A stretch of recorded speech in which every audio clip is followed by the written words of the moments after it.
wave of attacks on Venezuela. The head of Venezuela's National Assembly is describing it as a gesture to seek peace.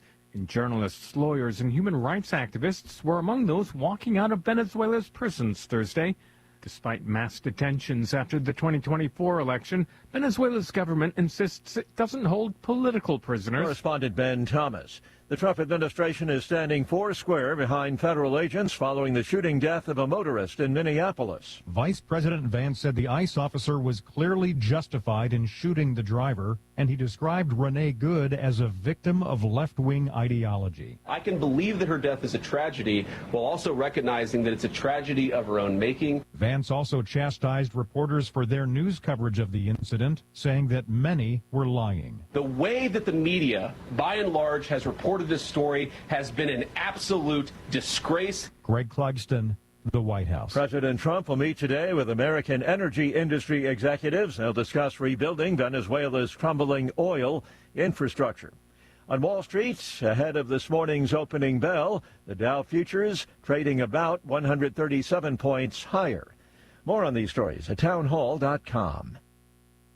Everybody loves the season of giving, but now the season of paying for it is upon us. That not-so-wonderful time of the year when millions of Americans open their credit card statements, stare in horror at the balance, and resolve then and there to find new ways to save money. If you're among those Americans, why not start by cutting your wireless bill in half right now with Pure Talk's Saver Plan? It's easy. You'll get unlimited talk, text, and 3 gigs of high-speed data on a super-fast nationwide 5G network for just $20 a month.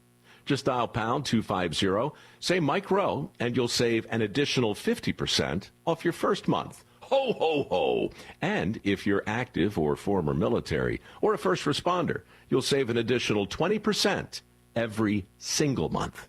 That's pound 250. Say Mike Rowe for the gift that keeps on saving from America's wireless company, Pure Talk. Russia has announced its military has used the new Oreshnik intermediate-range ballistic missile to strike Ukraine. Ukrainian officials say 4 people were killed and over 20 wounded in the capital overnight. Russia hasn't said whether Oreshniks hit there, but Russian media and military bloggers say it targeted a huge underground natural gas storage facility in Ukraine's western Lviv region. Ukraine's Air Force says Russia attacked Ukraine with over 240 drones and a combination of 36 missiles. It said 1 medium-range ballistic missile was used, but did not specify that this was definitely an Oreshnik. It adds this missile was launched from a test site in Russia's Astrakhan region, believed to be the site of the Oreshnik missile launcher. I'm Charles de Ledesma. 1 person is dead, 38 missing in the collapse of a huge landfill in the Philippines. Rescue crews now working amid the mountain of garbage. Townhall.com. There's a new bag of tools for those using Gmail. More artificial intelligence is being implanted into Gmail as Google tries to turn the world's most used email service into a personal assistant, one that can improve writing, summarize far-flung information buried in inboxes, and deliver daily to-do lists. Gmail's new AI options will only be available in English within the U.S. for now, but the company is promising to introduce them in other countries and other languages as the year unfolds. Bob Agnew reporting. Luigi Mangione is due in federal court for a pivotal hearing in his fight to bar the government from seeking the death penalty against him in the killing of United Healthcare CEO Brian Thompson in New York City. The presiding judge in the case has said that she also plans to set a trial date during the proceedings today. The charge that enabled the government to seek the death penalty is murder by firearm. More on these stories at townhall.com.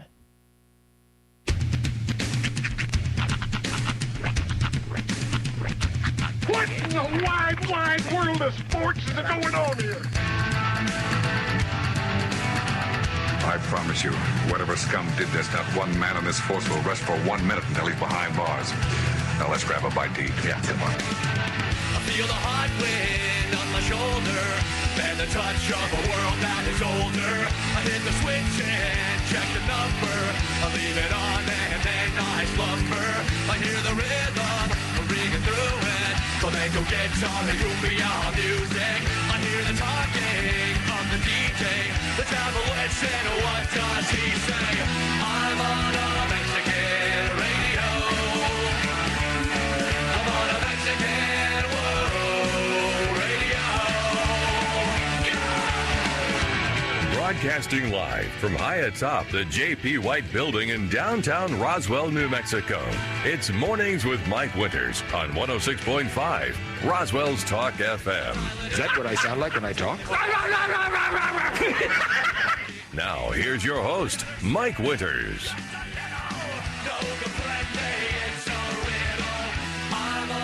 And good morning, one and all. Welcome to Mornings with Mike Winters. I am he. That would be me, Mike Winters. Happy chillier Friday? Yeah. It's a little chillier. A lot chillier. Yeah, it's the wind's going to be a blowing today. Yeah. The wind was a bit of a problem yesterday, too. It's going to be more of a problem today.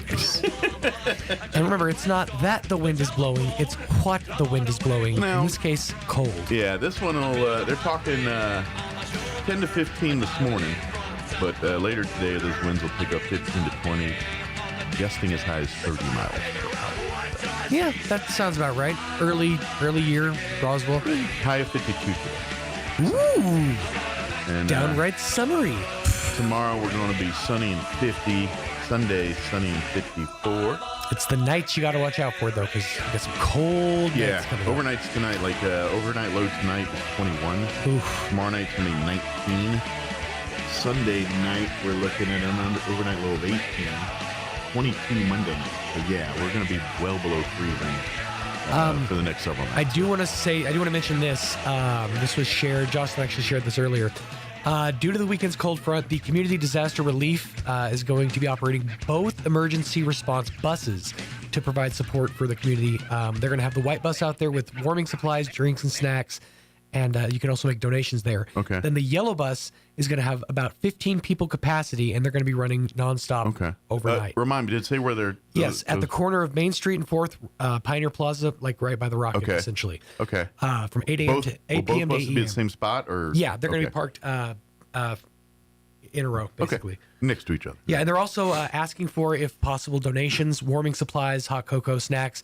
And obviously, since they're going to be running the buses all night, nonstop, they're going to need fuel. So absolutely, and, monetary or fuel donations would be appreciated. And you can also reach out to Food Not Bombs if you've got donations of food and clothing and sleeping bags and warming supplies and water and pretty much anything anybody else needs.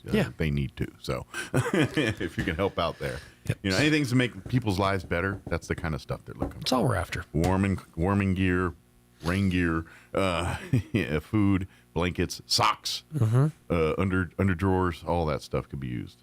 Good if you can help out, be great. And speaking of, we'll have the folks from the Salvation Army here join us in just a few minutes and give us an update there. So, kind of there. Something I do.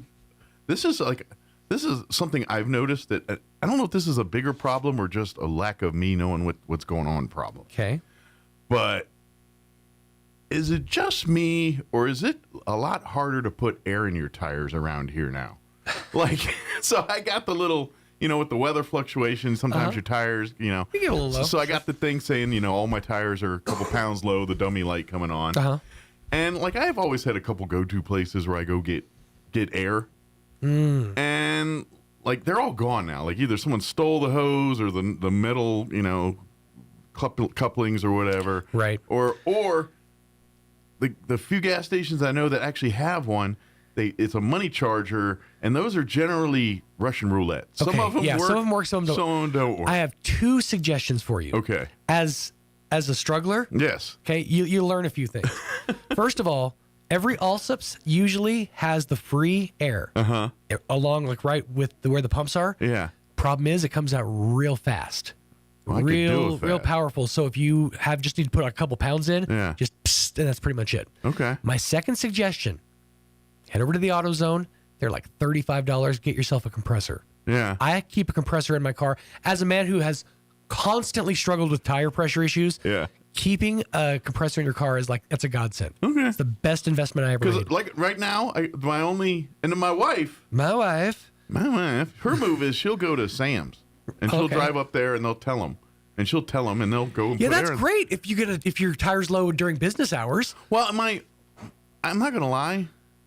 As a dude, I feel a little like what am I doing, Harry? Right. I'm a man. I can put air on my tires. Yeah.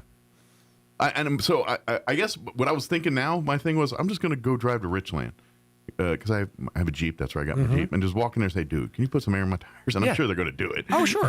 But I was really thinking that was going to do that. The other thing is discount. Anytime you have like a low tire, just drive in, they'll air it up for you. If you have a hole, they'll patch it up, usually for free. So. Okay. Well, I don't have that. It's just the like cold weather and all. I have dealt with just immense tire issues. So you're coming to the tire Sherpa. I know. I'm not quite ready to buy a compressor yet because I don't have that. But I was. They're handy, man. They're like, I'm not gonna lie. But my favorite dude. I had a favorite pump. All right. I had a favorite air pump. It was the one on just South Main at the Diamond Shamrock. Yeah. They had an amazing air hose behind you. Go behind the building. It was literally the hose was coming out the building, and they had and it was my favorite one. But somebody stole the little. Yeah. And that was like 2 years ago when no one's ever replaced it or anything. So I'm like, and that was my good one because it was like I was like my favorite one. It was close to the office. You know, it was convenient. Yeah. It worked amazingly well. You know, I didn't need I didn't need a rocket science degree to do it. It worked as advertised. So I was happy. Life was good. It's $2 for air at some of those places. Woof. I was like, what? This is air. Well, and every time I've used one, it barely works or doesn't work. Right. It'll make a bunch of noise, but I sit there forever, and I'm like, I'm getting any air in the tire. It's not pushing pressure out. Yeah. So I'm like, I'm not putting money in something that maybe or maybe not work, you know, because now I can't get my money back. Because who's going to give you your money back? You're going to go inside, they're going to tell you, sorry, bud. Yeah. No, what they'll say is, and I've actually encountered this, that's a different company. Yeah, exactly. That runs those. So. Either way, it's politely or impolitely, you're out of luck. Yeah, pretty much. Not to mention, who has 8 quarters just, bouncing around? Not anymore. Right. You know, you can't leave them in your car because someone will break in and steal them. So, yeah. Because that was the mecca. The 80s and 90s, like, my favorite feature in my cars was that little change thing in the middle console. You could stuff like maybe it, and it literally, it was like a roll of quarters you could put in there, a roll of, like it had, I don't think it had a pennies one, but they had a nickel, dimes, and quarter one. I don't know if my dad just never had loose change, but the first time we had a car with one of those in it, I always just thought it was fun to just push the little like bouncy things down, the spring-loaded. Like I used to collect coins just so I can fill those. Like my nickels are low. I need some nickels because it just felt like I don't know why in my head like. Well, I'll be all right. I got at least a couple bucks worth of change in the console. If need be, I could buy a burrito and a cherry Coke. I love that this is where we've come as a society. It's well, I got a couple of bucks in the change dispenser too. Well, I got my bug out bag and I got like 2 MREs. Don't get me wrong. I still got my Coinstar jar in the closet ready to go, full of pennies and various change in there. At this point, though, you don't want to get rid of pennies because they're going to be rare one of these days. Yeah. I mean, not anytime soon. Yeah. There's way too many of those. Yeah. All right, let me give you the rundown. Yeah, We've got a busy show here for you today. Captain Mike Evans with the Salvation Army is going to join us here in a few minutes. Tomorrow is the second Saturday, which means breakfast at the Salvation Army, so we'll talk about that. We also have Janice Morrow joining us with the New Mexico Community Foundation. Is that fish, not loaves? Is that what you were telling? Loaves, not loaves and fishes. Thank you. So we'll tell. I'm not really. Yeah, loaves and I was going in, but anyway, she'll join us here also this hour. I'm scheduled to have the Chaves County Sheriff's Office join us next hour. I'm not going to lie, I forgot to give them a heads up. Usually I do, so more than likely we'll probably won't have them today. But if they do, great. Sometimes they, I don't have to remind anybody, but most likely they probably. But if they do, great. If not, we'll replay an interview there. And then in the 9 o'clock hour, we're going to have Barbara Gomez of Main Street Roswell join us in the first half of the hour. Update there. And then Christy Iffergan, I believe I might be mispronouncing her name, with the Roswell Public Library, going to join us in the bottom half of the hour to discuss updates and all the different activities and things they got going on at the Roswell Public Library. But first, let's go ahead and get you up to date on that weather. Like I said, going to be chilly and windy for today at least. Weather this hour brought to you by Southwest Bearing under new ownership. Custom solutions for your heavy equipment, hydraulic hoses, hose repair, bearings, seals, sprockets, belts, tools, fluids, and fittings. I'm meteorologist Steve Hamilton with your Pecos Valley weather. We have a slight chance of a shower today with a cold front moving through. Gusty wind at 35 to 40 miles an hour, and a mix of sunshine and clouds will be in the low 50s. Overnight, a snow shower possible before midnight, then we clear up and getting cold down to the low 20s. Sunshine on Saturday and about 50 on the high.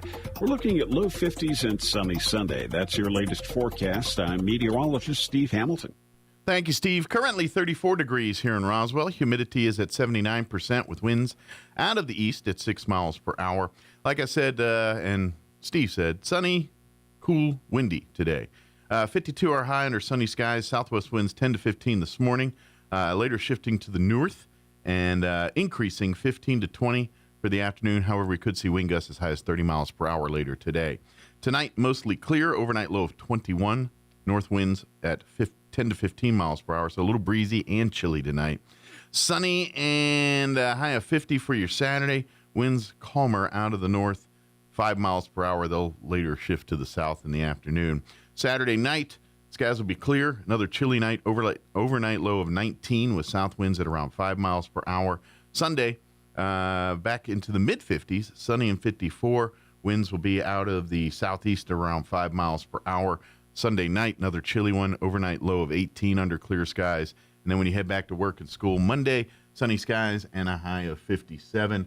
Looks like, just kind of looking ahead, Monday night's going to be chilly as well, but we're going to hit the 60s, mid-60s like Tuesday, Wednesday 61, 66 on Thursday. So a little warmer after Monday, it looks like, so gradual warm up. But today, batten down the hatches, going to be a little breezy. All right, it is 17 minutes after 7. We're going to take about 2.5, 3 minute commercial break, and then Captain Mike Evans with the Salvation Army will join us. Don't go away. You're listening to Mornings with Mike Winters.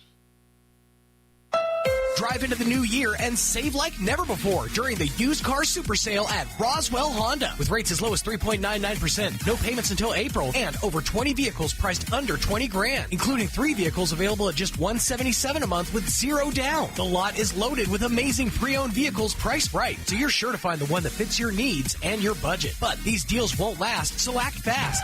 Hurry to the used car super sale on now at Roswell Honda, 2177 At West Martine's 2nd. Capital Cafe, come in and enjoy a delicious variety for breakfast, lunch, or dinner. Try our burritos, huevos rancheros, asado, chorizo, sausage, flantas, fajitas, chili rellenos, quesadillas, enchiladas, sopapillas, and don't forget their award-winning green chili cheeseburger and so much more. Everything is prepared with the finest and freshest ingredients. Martine's Capital Cafe.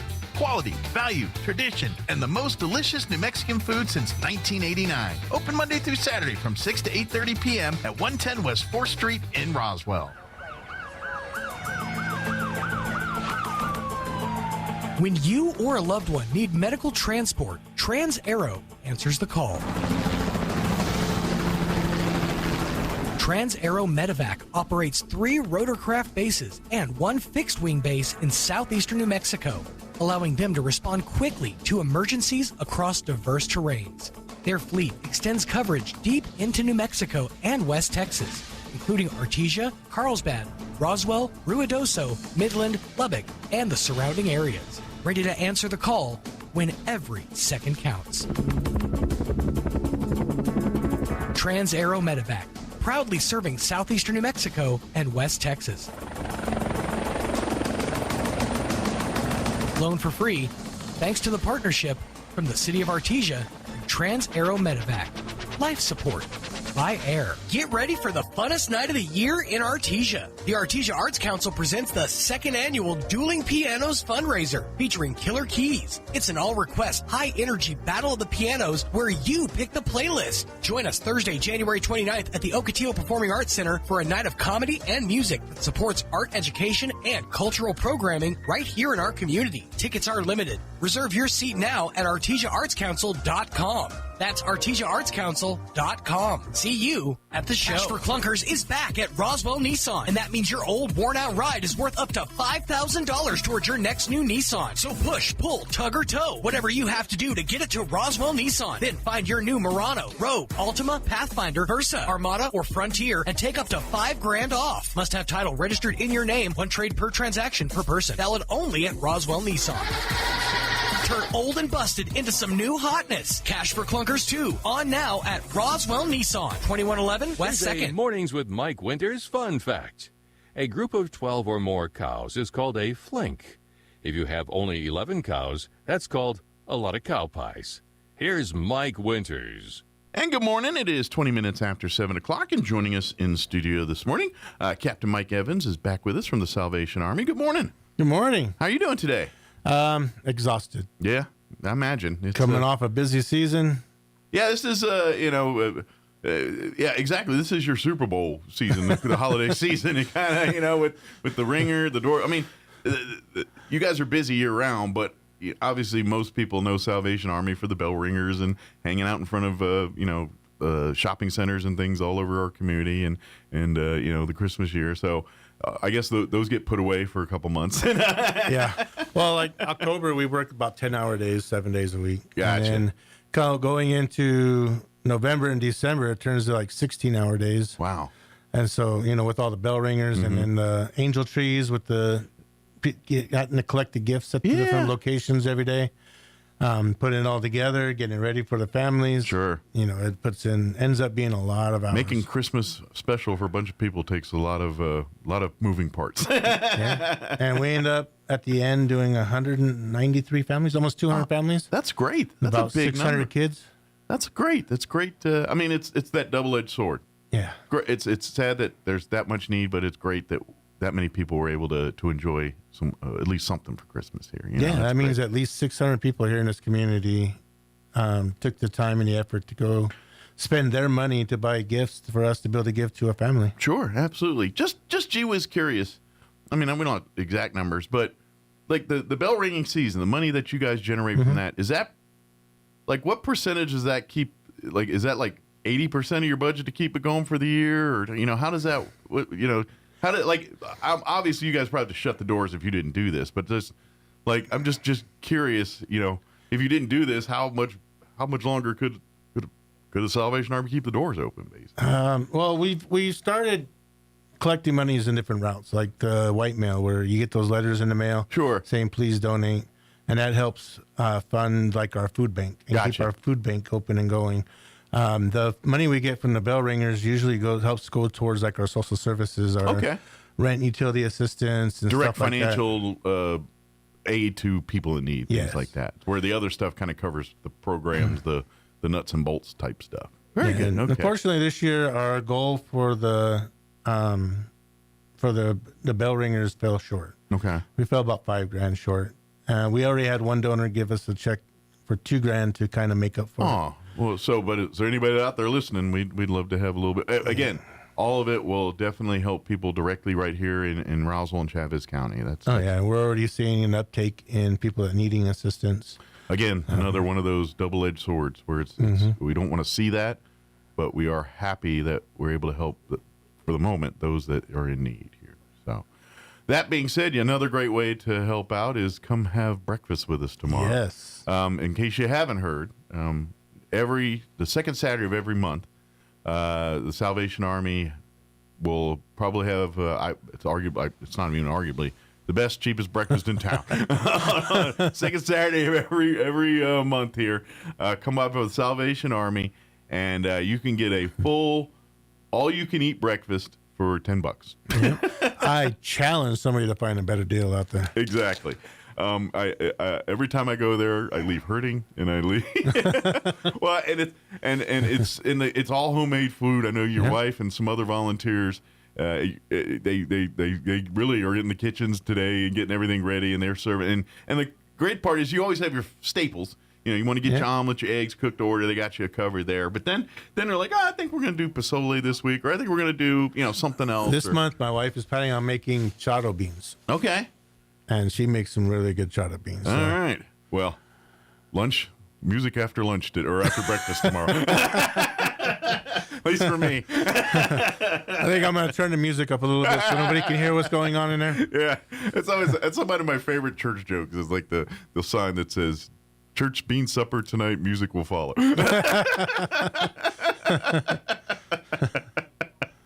But really, if you haven't come tomorrow. Make it. You guys start at 7, I believe, right? Yes. 7, and you go to about 11 o'clock. Come on down. Usually it's starting to get a little busy. I know, word's getting out. They're like, hey, they have really good breakfast for $10, and you can eat till you roll out of the place. And obviously we got to thank your donors. I think Albertsons is one of the groups. There's one or two. Albertsons, Crumlin Auto. Yeah, they made a huge donation, and then because of their Women's generosity, Life, you can eat like a pig, and they can do it for only $10. So and so everybody knows the whole $10, every penny of it goes right directly into our homeless feeding program. Yeah, it goes out. We have a gentleman that goes out 2 days a week and delivers to where they're at. Okay, go to like the shut-ins into homeless community, Walmart, everywhere that the homeless camp out at. Gotcha. He drives right on up and delivers meals to them. And to be honest, folks, this is the way to do it. I understand if you want to help homeless, and please, but try to funnel it through organizations like Salvation Army, Food Not Bombs, all the other great. And the only reason I say that is because the folks that are in these organizations, they have a little. When you get to the homeless camps, there's hierarchy. There's a whole different set of rules, and for someone that doesn't know, it might not be the best idea to just roll up in there. You kind of have to earn your way in, or earn the respect to get in there, at least, and so you have folks that have earned some of the other organizations saying they can go in there and they see them and say, oh, they're here for. So if you really want to help, kind of funnel it to the folks that are already boots on the ground and have relationships, have established a hierarchy with the camps and things that are out there. Yeah, and if you're interested in helping, you can, he starts putting the meals together about 3:30 on Tuesdays and Thursdays. Just come on down to the Salvation Army Church building, and you can help them put it together, and you can go with them and see where all he goes. If you really want to get, and that way you can get a foot in the door through, get introduced, get kind of like the mob, this is a friend of ours. And we've actually had a few do that. They come and they were trying to do it themselves, but they couldn't find where everybody was, or they weren't being allowed into certain areas. Mm-hmm.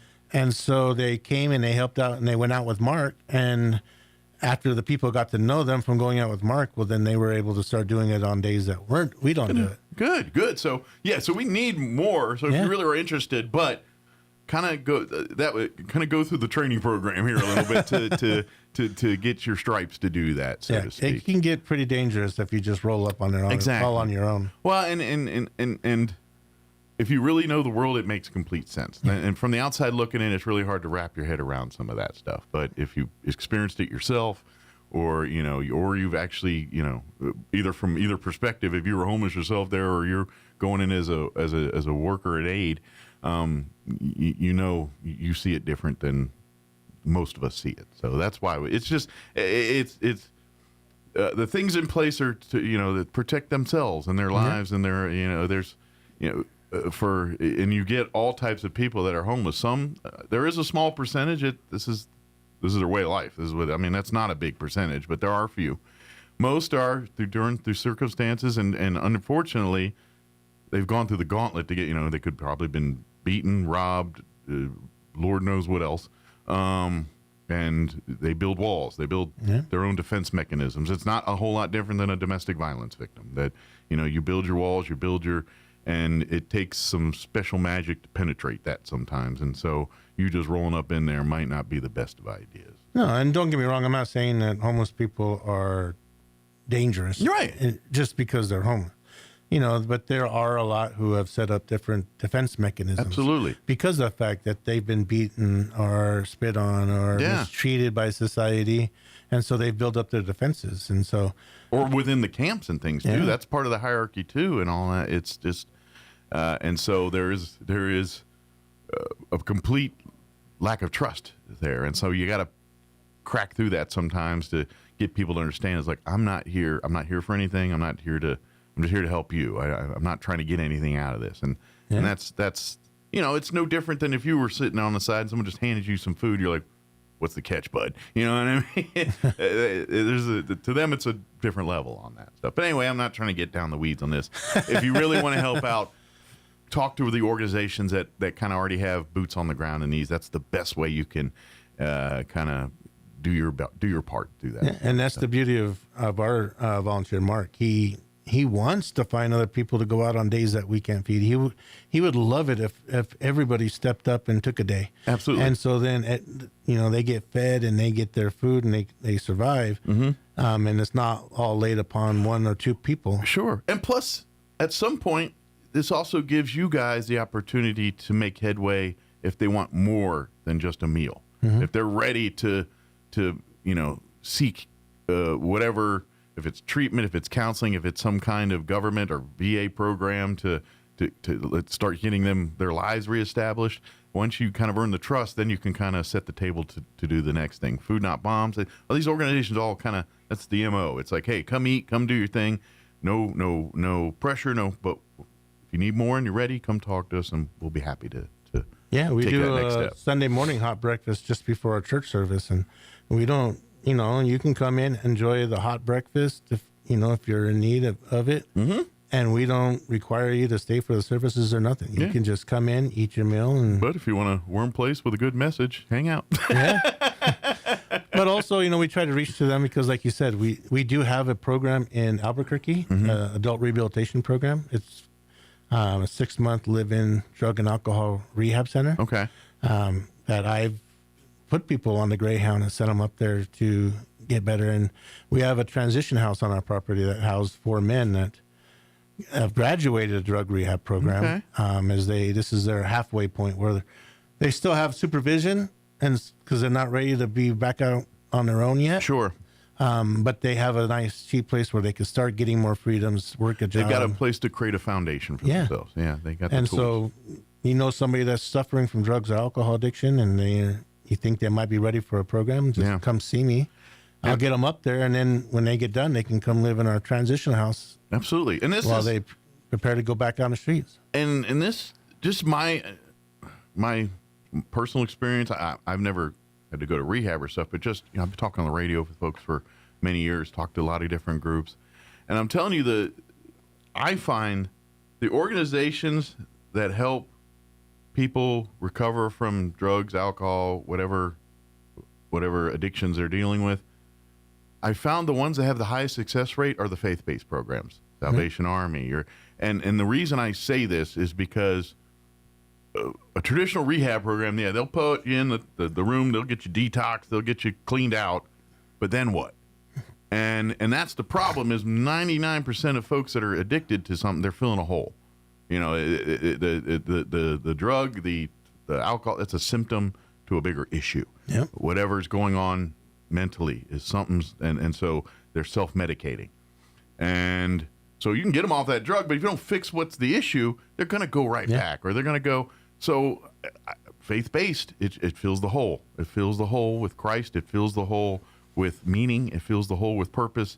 And once that hole's filled with that, then the desire for the drugs, the alcohol does go away. And so I'm not saying everyone's perfect, but my own personal experience and seeing the universe, the faith-based programs always have a higher success rate because they really treat the whole human, not so much put a Band-Aid on something that needs a little bit bigger than that. I'm a product of the Salvation Army Rehabilitation Program. I haven't always been a pastor. Gotcha. I spent 8 years in and out of maximum security prisons in California until I checked into the Salvation Army Rehab Program in California. Mm-hmm. And through the different curriculum that they teach us and through the church services and through the counseling that they install there or they give you, I was able to work through everything that caused me to want to go use. Sure. What I've learned so far in all my studies of addiction is, the drugs and alcohol aren't the problem. They're the symptom. It's something, drugs and alcohol, all they do is numb you from reality. Absolutely. So what is it you're numbing yourself from? And when the pain of your using, which is losing your family, losing your job, losing housing, losing your self-respect, when that pain finally outgrows the pain of what you're numbing yourself from, then you'll finally hit that rock bottom. Exactly. Unfortunately, most human beings, they have to hit the bottom before, and hopefully you hope that bottom is something less than death. You know what I mean? Something that they can dig out from. Obviously, 99% of the time, family relationships are completely destroyed at that point. But if you're still here, still with us, all that can be fixed, or there's time to do all that. And so, but anyway, I don't want to get into a whole, but I just think that help is there. Please reach out. And if you are dealing with these issues, this time of the year is kind of a time of change for many people. If you're thinking, I need some help, don't hesitate. Come talk to Salvation Army. Come talk to anybody. Call 211. Call the Health Council hotline. They can direct you to places. If the Salvation Army doesn't seem to be the right fit for you, fine. Find someplace. But let's start healing, and it's okay to fail too. Don't forget. I'm going to say 99.9% of addicts fail at least 2, 3, 4 times before they get it right or make the breakthrough. It's just human nature. And if you want to come talk to me and my wife, we're there. We both have 24 years sobriety. So there's a lot of support, a lot of people that have worn them shoes to help talk. We understand what you're going through. We've been there. And I think that's the biggest help. It's, a guy like me that, there's never been I'm not saying I can't, I'm 2 steps away from being anybody like that, but I personally don't experience it myself. I've had family and friends, and I'm not going to lie. My family's got the alcohol bug. I've got so many, my grandparents, I've had barely relationships with them because most of them were dead from alcoholism by the time I got to an age that I can learn about people. So I, by default, no. So I'm like, nah, I don't. I back in my military days, I drank like a fish, but you barely catch me with any of that stuff now. It's just, I don't want to like it too much, which tends to happen. But I know that about me. But sometimes if you're down that hole, somebody that's never had to experience it, you're like, yeah, whatever. But when you got, no, what are you doing now? I got you beat. Let me tell you what I did. And that there is hope. There is something to that. And let's just say at one point in time, they call him Bullet Bob. He was the commissioner of the parole board in California. He looked me dead in the eyes for a crime that even my parole officer was like, my recommendation is you let him go get his stuff. I'll give him a ride home right now. Yeah. And he still looked me dead in the eyes and said, since you're such a young man, I think it'd benefit society if you served out a full year. For a crime that didn't even happen. Even the victim said I had permission to be in her house. That's where God and the Salvation Army's program took me from. Sure. Took me from being someone that they threw away for a year just because to somebody who's now doing everything that I do now. Now you're on the path. You've created your own amazing life now, and you're able to help others on a daily basis. So there's hope for everybody. It's a huge success. Absolutely. You're the poster child for success here on this one. It really is. So don't put me on a poster. I'll scare people away. Well, all I can do is come eat with them. Come on down tomorrow, beginning at 7 a.m. If you're sleeping, you got till about 11. I'm just saying, don't show up at like 10:59. I mean, they'll take care of you. Well, but we'll still take care of you. But these folks have the rest of the day they want to enjoy and stuff. Just not too late because the Ram game starts at 2:30. There you go. See, some of these folks have they're football fans of teams that still are playing right now. I'm not one of them, but but come on out, enjoy a great breakfast, all you can eat, $10. And they do this on the second Saturday of every month, so kind of mark it down on your calendars here, and just enjoy a full breakfast. You name it: eggs, sausage, bacon, egg cooked to order. You want omelets, you want pancakes, you want biscuits. Great. I mean, it changes every month. Like I said, you guys do it, but for the most part, it's plenty of great food. It's all amazing. It's homemade, and it's better than probably anything else you're gonna find in town on a Saturday morning. I got one other thing. Do I got time to promote one more thing? Sure. Okay. How many people do you know want to be married on Valentine's Day? A lot. That's usually one of the busiest days of the year for marriages, I think. So we're looking at opening up our church to be able to, anybody that wants to get married, do a quick service or renew their vows. Okay. On Valentine's Day, we're going to set it up. Just call us ahead of time. We'll reserve you a time slot. Great. Inside of our chapel, and me and my wife, we're both ordained ministers and legally to marry people, we'll perform the service for you. And I know, I'm saying married couples want to renew the vows. To me, that sounds way better than flowers and chocolate. I mean, that's where everybody else gets, right? We're going to renew our vows. And then instantly, fellas, if you tell your wife, let's go renew our vows, you're going to score so many points. Or surprise her, just show up and do it. There you go. Yeah, well, depends on your wife. You know your wife better.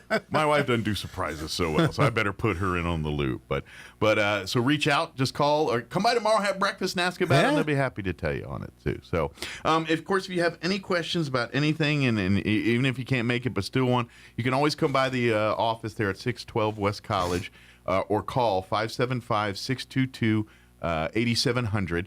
And then that's the main office. If you need the food bank, 575-625-2030, or the thrift store, and you want to make donations there, especially if you got big donations, call ahead. That way they can make sure they got the accommodations to handle it.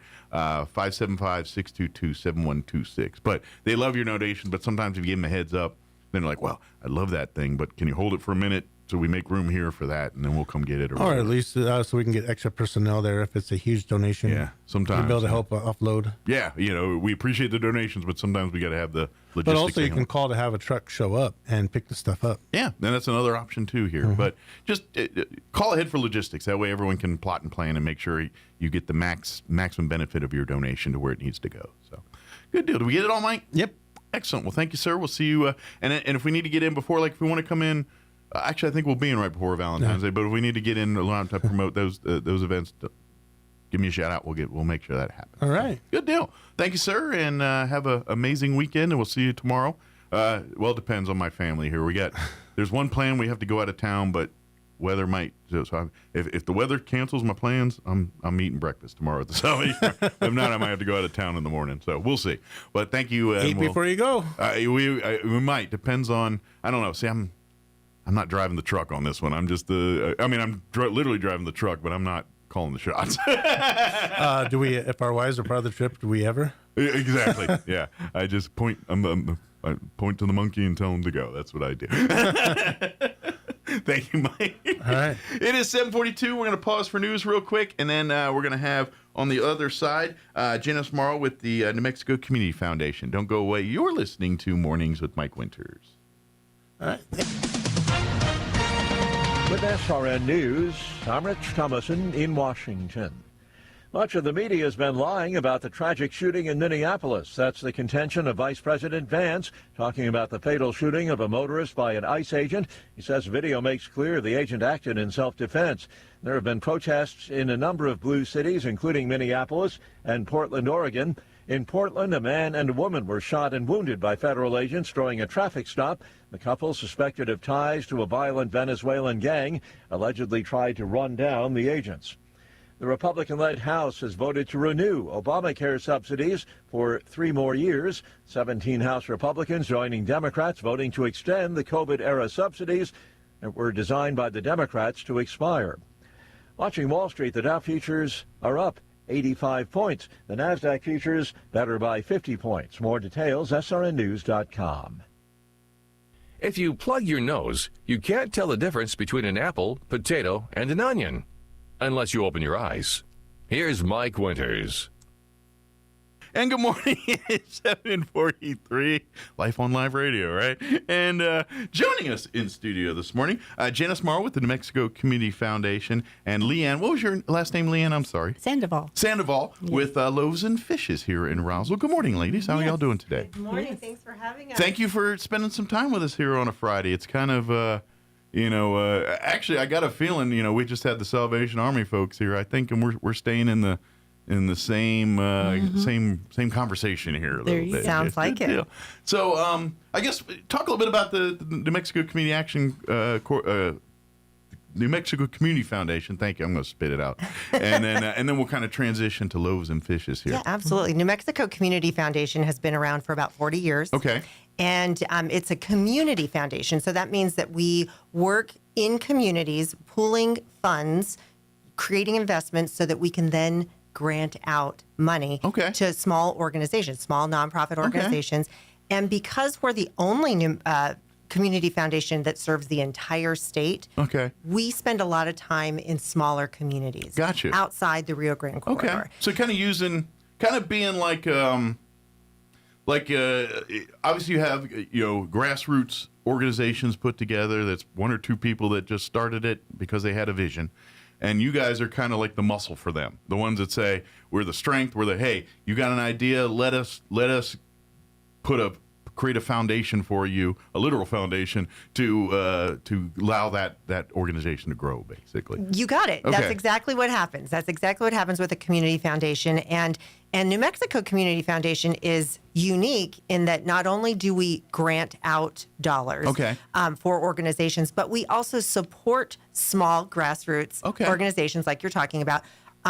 As a fiscal sponsor. Gotcha. So let's say you're a small nonprofit, you haven't quite yet gotten your 501c3 status. And there is a lot of hurdles to jump through to get all that stuff, and intimidating. Definitely. And probably I'm going to take a stab in a major cause where a lot of these groups with good intentions don't get off the ground because they just don't have the knowledge, the resources to take that next step. It's exactly what happens, is that they've got a great idea, but not really the backing behind that, the understanding of how to put all of this together and how to really run the business side of a nonprofit. So you kind of make them, it's like, hey, you got an idea, we're going to turn it into something that's viable and from an idea to a actual working, breathing thing. You got it. You got it. And so recently we just granted out about $165,000 through our Sustaining New Mexico program. Okay. And one of the recipients was Loaves and Fishes. Loaves and Fishes. Well, transition time, segue. Yes. So, Leanne, so let's talk about Loaves and Fishes. Based on the title, I can take some guesses, but I'm going to let you just kind of, eliminate the guesses. And talk a little bit about what Loaves and Fishes and what that organization and what's your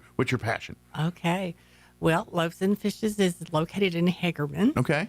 And we serve families in need from Dexter, Hagerman, and Lake Arthur. Okay, so you kind of cover the rest of Chavez County. Exactly. Yes. Roswell has several places that people can come if they need food.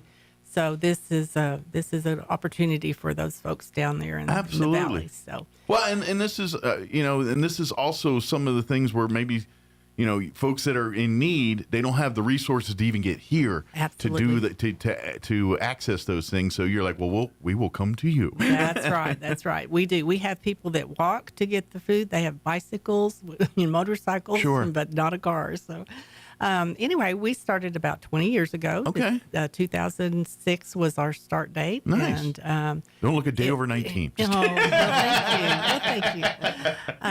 Actually, I always refer to the start as the little church lady from Saturday Night Live. Oh, yeah, we had about 5. You're ageist a little bit, church lady from Saturday. Yeah. Now you know my age.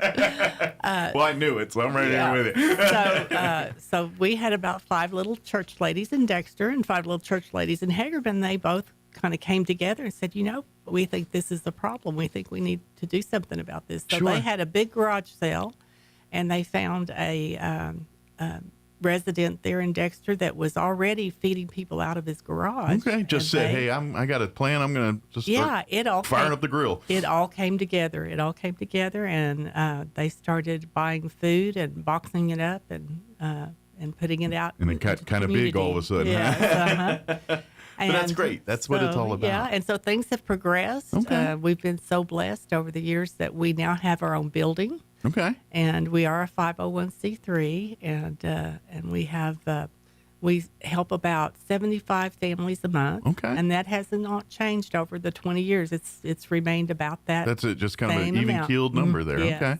Interesting. So there is and this is one of those double-edged swords things. Room to grow, but we don't really want. You know what I mean? It's like we're able to serve more, but we really hope the need's not there. Well, we realized during COVID when there was so much help coming from the government, and that our numbers went down, and that was in a way kind of a relief that we were feeling a need. But that people weren't abusing the situation. And this is, and Chavez County as a whole, it's a great people. And that's, when we as a county have sure experienced our fair share of, whether it's floods or fires or storms or, something different, the times. Right. We kind of go through a lot of stuff here, and that's always been that rally. Your neighbor's farm or ranch is got tore up by the storm. Well, let's go grab our shovels and saws and hammers and let's go over there and help out. And that's the mindset of Chavez County. That's the farm way the way we do it. Yes. Absolutely. So it's great to see that, that kind of continues with your organization here. Right.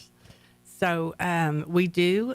We are an all volunteer organization. Okay. We don't have any paid employees. So every dime that is collected goes back to programs and food. Into food. Yeah. And we've got some great partnerships, even with people here in Roswell, the Harvest Ministries, the Altrusa Club. All do great work here in our community, here in Roswell. Chaves County, United Way Chaves County. We've worked with all of those. Good deal. With all of those, and they keep the carts rolling. We help keep the lights on. Yeah, right. We are actually one of the only client choice pantries in New Mexico, and what that means is that our people don't come and just get a box of food and load it in their car. Sure. They actually push a grocery cart through our building, and they're able to. It's like pick, shopping at a store or something. Yeah. Okay. They're able to pick what their family will eat. Excellent. And which makes so much sense because you can give all the food in the world, but if everyone's not going to eat it, it's going to just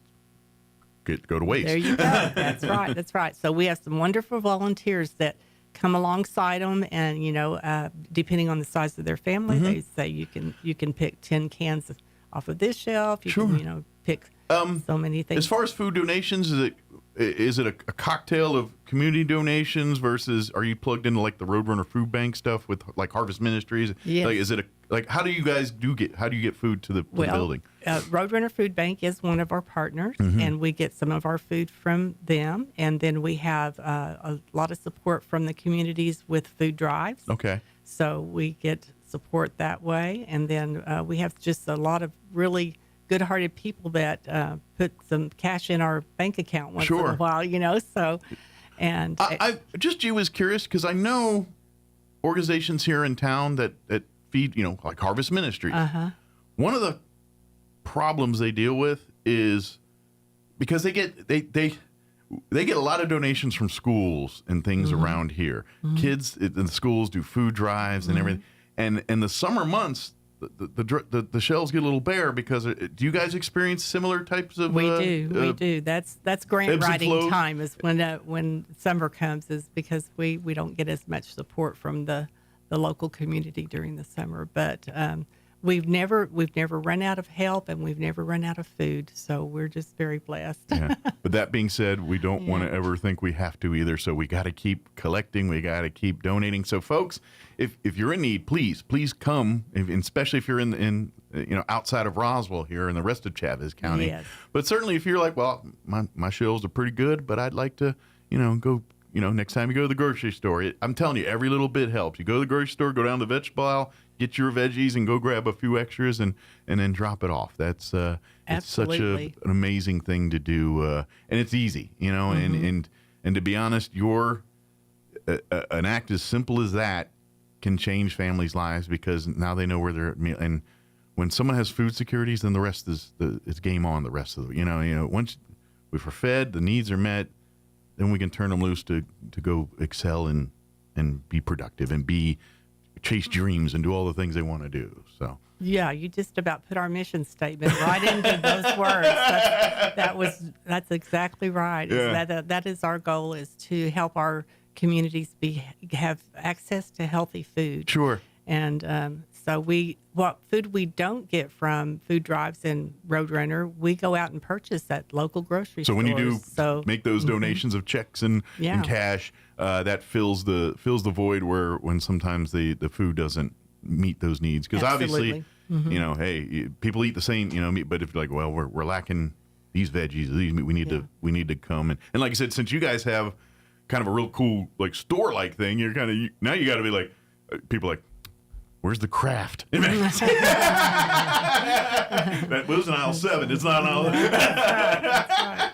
That's right. Yes. So so we purchase really some of the staples of life: eggs, milk, breakfast now cereal. You guys are able. Can you? How does that work for perishable stuff? Does that all come through Roadrunner Food Bank, or can you accept perishable donations? We can accept perishable donations as well. And I'm going to put a plug in for the hunters. You can even get your deer or your elk processed through a grant, and the meat will come to us. Excellent. So as long as you go through a USDA approved facility, that's usually exactly right. That's usually the because and a lot of people are like, well, I got this perfectly elk, and it's like, Yes, but if it's got to be professionally butchered to do. They don't let you do it in your backyard hanging from the tree and all that. That's right. That'd be great for your. And to be honest, there's probably nothing wrong with that, but because of how we're dealing with it, it's got to all be through whatever food FDA or whatever food regulations people they got to right. do that. There's a website called Hunters Fighting Hunger, and that's where you go to find the places that you can have your meat processed. And that's a great way to do it, because you all know, like we all know, you go out there and you get your elk, you get your deer, and you're in, you fill your freezer, but then you're like, I got so much more meat, and your friends are probably like, I'm good from last time, and all this. So get it done through a USDA approved facility here, and then you can say, hey, look, I got a quarter of elk here that we can. It's chopped up into steaks and ground up into whatever burgers, whatever you need is right here. So it's a great way to help. Yeah. So we're always looking for volunteers, since we are an all-volunteer organization, and we have jobs from little tiny things that you wouldn't think of. We have our clients, we call them our neighbors, that come for help. They actually flatten the grocery sacks that we can collect from. And it's something as mundane as that is probably a huge help. It is. You wouldn't believe how hard it is to manage grocery sacks when you get. I have a fat lady in my garage. I keep. She's now a fat lady. Sometimes she's a skinny lady. She's just a big lady. Keep stuff in bags in her, and then she gets fat. Yes. Well, that's actually how we kind of manage ours. After we get them flattened, we put them in a little thing that. So I call her the fat lady. I was like, fat lady's not fat anymore. We need more bags. So that's right. Oh man! So let me ask, if people are listening, what's the best way to find you guys, to reach out to you guys on? We are at 120 East Argyle Street in Hagerman, right next to the post office. Very good. And it's kind of hard to get lost in Hagerman. I mean, there's only so many buildings in town. That's right. And so we distribute 3 times a month. The second and third Tuesdays of each month at 9:00 in the morning. And then on the 4th Tuesday of each month, we have an evening distribution for people that need a little extra help but maybe have a day job. So when customers come in can they just roll up in, or do they need to kind of pre-register and they can just come in, and we have a database that we keep their information on, and it's so you all kind of check in basically. And if you're new, then there'll probably be a few questions we want to ask, so we ask very few questions. You don't have to show your income or your driver's license or anything. You just come in and say, I'm in need. And this is where there is a lot of paperwork and red tape and stuff on I don't care if it's nonprofit, and so a lot of times especially in nonprofit world, you have to show proof of what you're doing, and so a lot of that information is probably used to say, hey, see the food you're giving us, this is exactly where it's going. So it's more or less for that information, not try to sell you a house down the road or something like that. Right. So just be known there. If people are interested in getting more involved, what's the best way to reach out? Do you guys have like a Facebook or social media? We are on Facebook under Loaves and Fishes Food Pantry. Okay. And I'm going to give out my phone number if that's okay. If you can call me. Yeah, absolutely. So you could call me at 575-626-1778. Okay. And if you want to come and say, hey, I'd like to volunteer. And you know what? I love when families do it. A lot of times families will go they'll bring the kids and show your children the server's heart. That's the best way, one of the best teaching tools to kind of show your kid the stuff they can't teach in school, the reading, writing, math and stuff, the heart, the humanity, how to be a good person. That's right. These are the ways to do that. Character counts. Absolutely. We're almost out of time.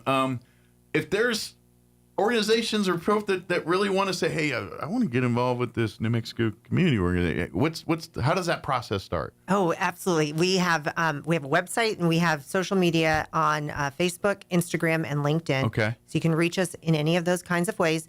If you'd like to make a donation, if you'd like to apply for a grant, if you'd like to set up a donor-advised fund. Those are really great opportunities for people who have money to give and want to help out in the community and want to advise where their dollars go. So it can be a endowed gift that the corpus of the fund stays there, but then the interest garnered is what is sent out to organizations like Loaves and Fishes. Perfect. Okay. Or other 501c3s that are near and dear to that person's heart. Absolutely. So you can kind of earmark if you want to, kind of, if you have a particular passion and stuff. And so I guess just look for New Mexico Community Foundation on Facebook, and it should pop right up there. It'll pop up on there. And then we were always the New Mexico Community Foundation, but for many years went by New Mexico Foundation. Okay. And just the start of this year, we put community so back you might find in the a name. New Mexico Foundation. Yes. And think that it's the same thing. It's here. the same thing. And then I imagine too, if you don't remember all we just talked about, if you type in Loaves and Fishes Hagerman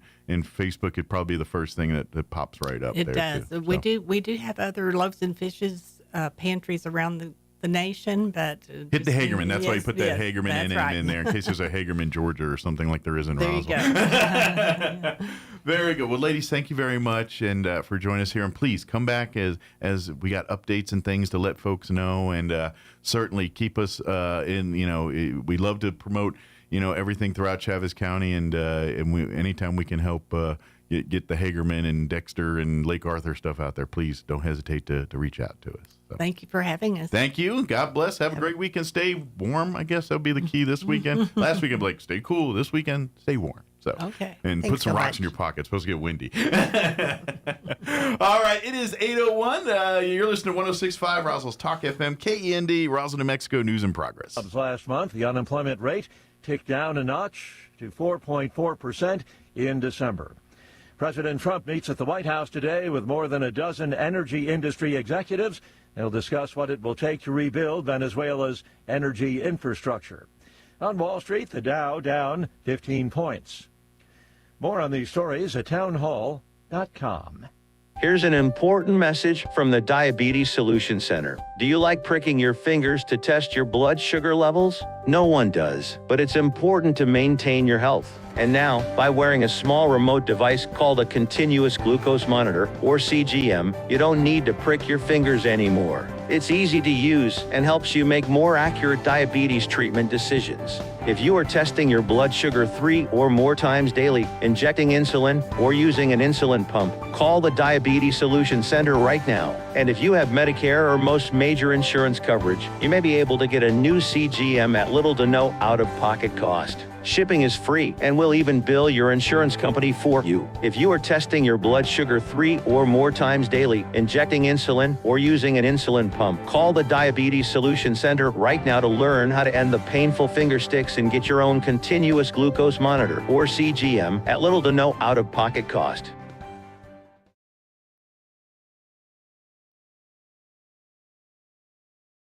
Attack on civilian targets in Ukraine, at least 4 people killed, 19 injured. The mayor of Kiev, Vitaly Klitschko, said the city was subjected to a massive attack across a number of districts. He said among the places hit were residential buildings, a shopping centre and a health facility. Power and water supplies have been cut in some parts of Kiev. Meanwhile, the authorities in the western region of Lviv say critical infrastructure has been damaged there. They haven't specified what. Ukraine's Air Force said an extremely fast-flying ballistic missile was used in the attack. Some unconfirmed reports suggest it may have been a powerful Russian missile called an Oreshnik. The BBC's Danny Aberhart. A week in which long-time tensions between neighbors China and Japan ratcheted up economically and politically, drawing to a close with no sign of improvements. A Chinese ambassador in Tokyo rebuffed his host nation. News and analysis, townhall.com. Iran Supreme Leader Ayatollah Ali Khamenei is criticizing protesters, accusing them of acting to please President Trump. His remarks airing earlier today on state television. Iran's government has cut off the country from the internet and international telephone calls. The move Thursday night comes after nighttime demonstrations called by the exiled crown prince drew a mass of protesters to shout from their windows and storm the streets. The protest represented the first test of whether the Iranian public could be swayed by Crown Prince Reza Pahlavi, whose father fled Iran just before the country's 1979 Islamic Revolution. Keith Peters, Washington. It's that time of the year again, the IRS to start accepting 2025 tax returns on the 26th of this month. Marks the official start of the 2026 tax filing season. The filing deadline, April 15th. More on these stories at townhall.com.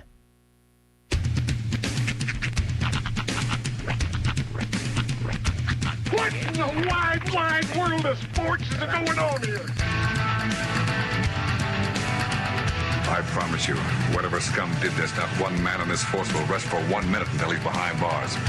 Now let's grab a bite to eat. Yeah, come on. I feel the hot wind on my shoulder and the touch of a world that is older. I hit the switch and check the number. I leave it on and then I slumber. I hear the rhythm ringing through it. Flamenco guitar and cumbia music.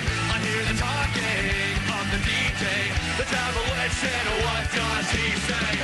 I'm on a Mexican radio.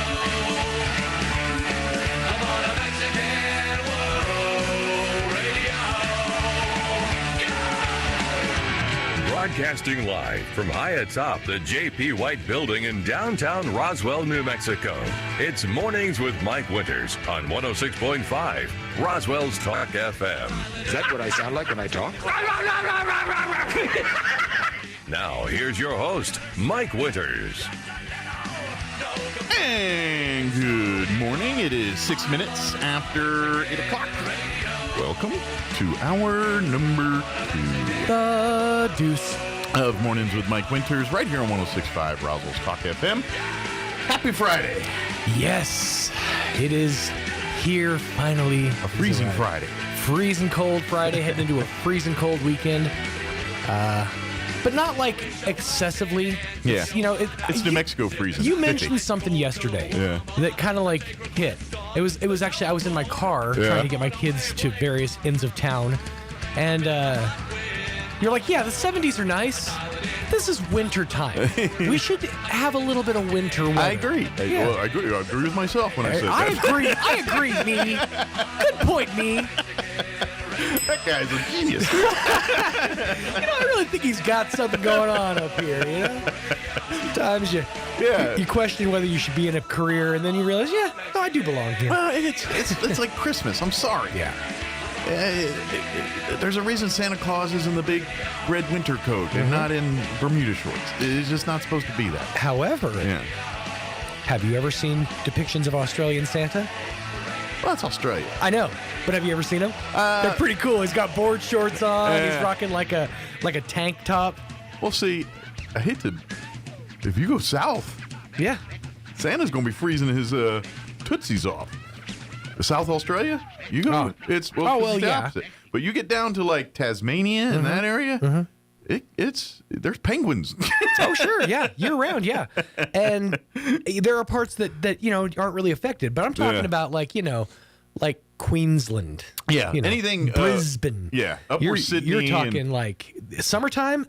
It gets intense. And we're like at the tail end of their summer, or I guess like kind of the actually, I was there back in their summer because their summer is now. Yeah.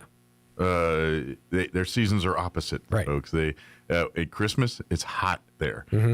When it's cold, it's when it's. I'm wearing a Bluey shirt. Any fans of Bluey know they have an episode called Christmas Swim, where basically their Christmas celebration is out on the patio with the pool and barbecuing. And but that being said, you go south, and it's kind of cold most. Like I was there in December, in January, which is their summer. What is in Australia as far as like developed like cities? Yeah. Sydney, Canberra, Melbourne.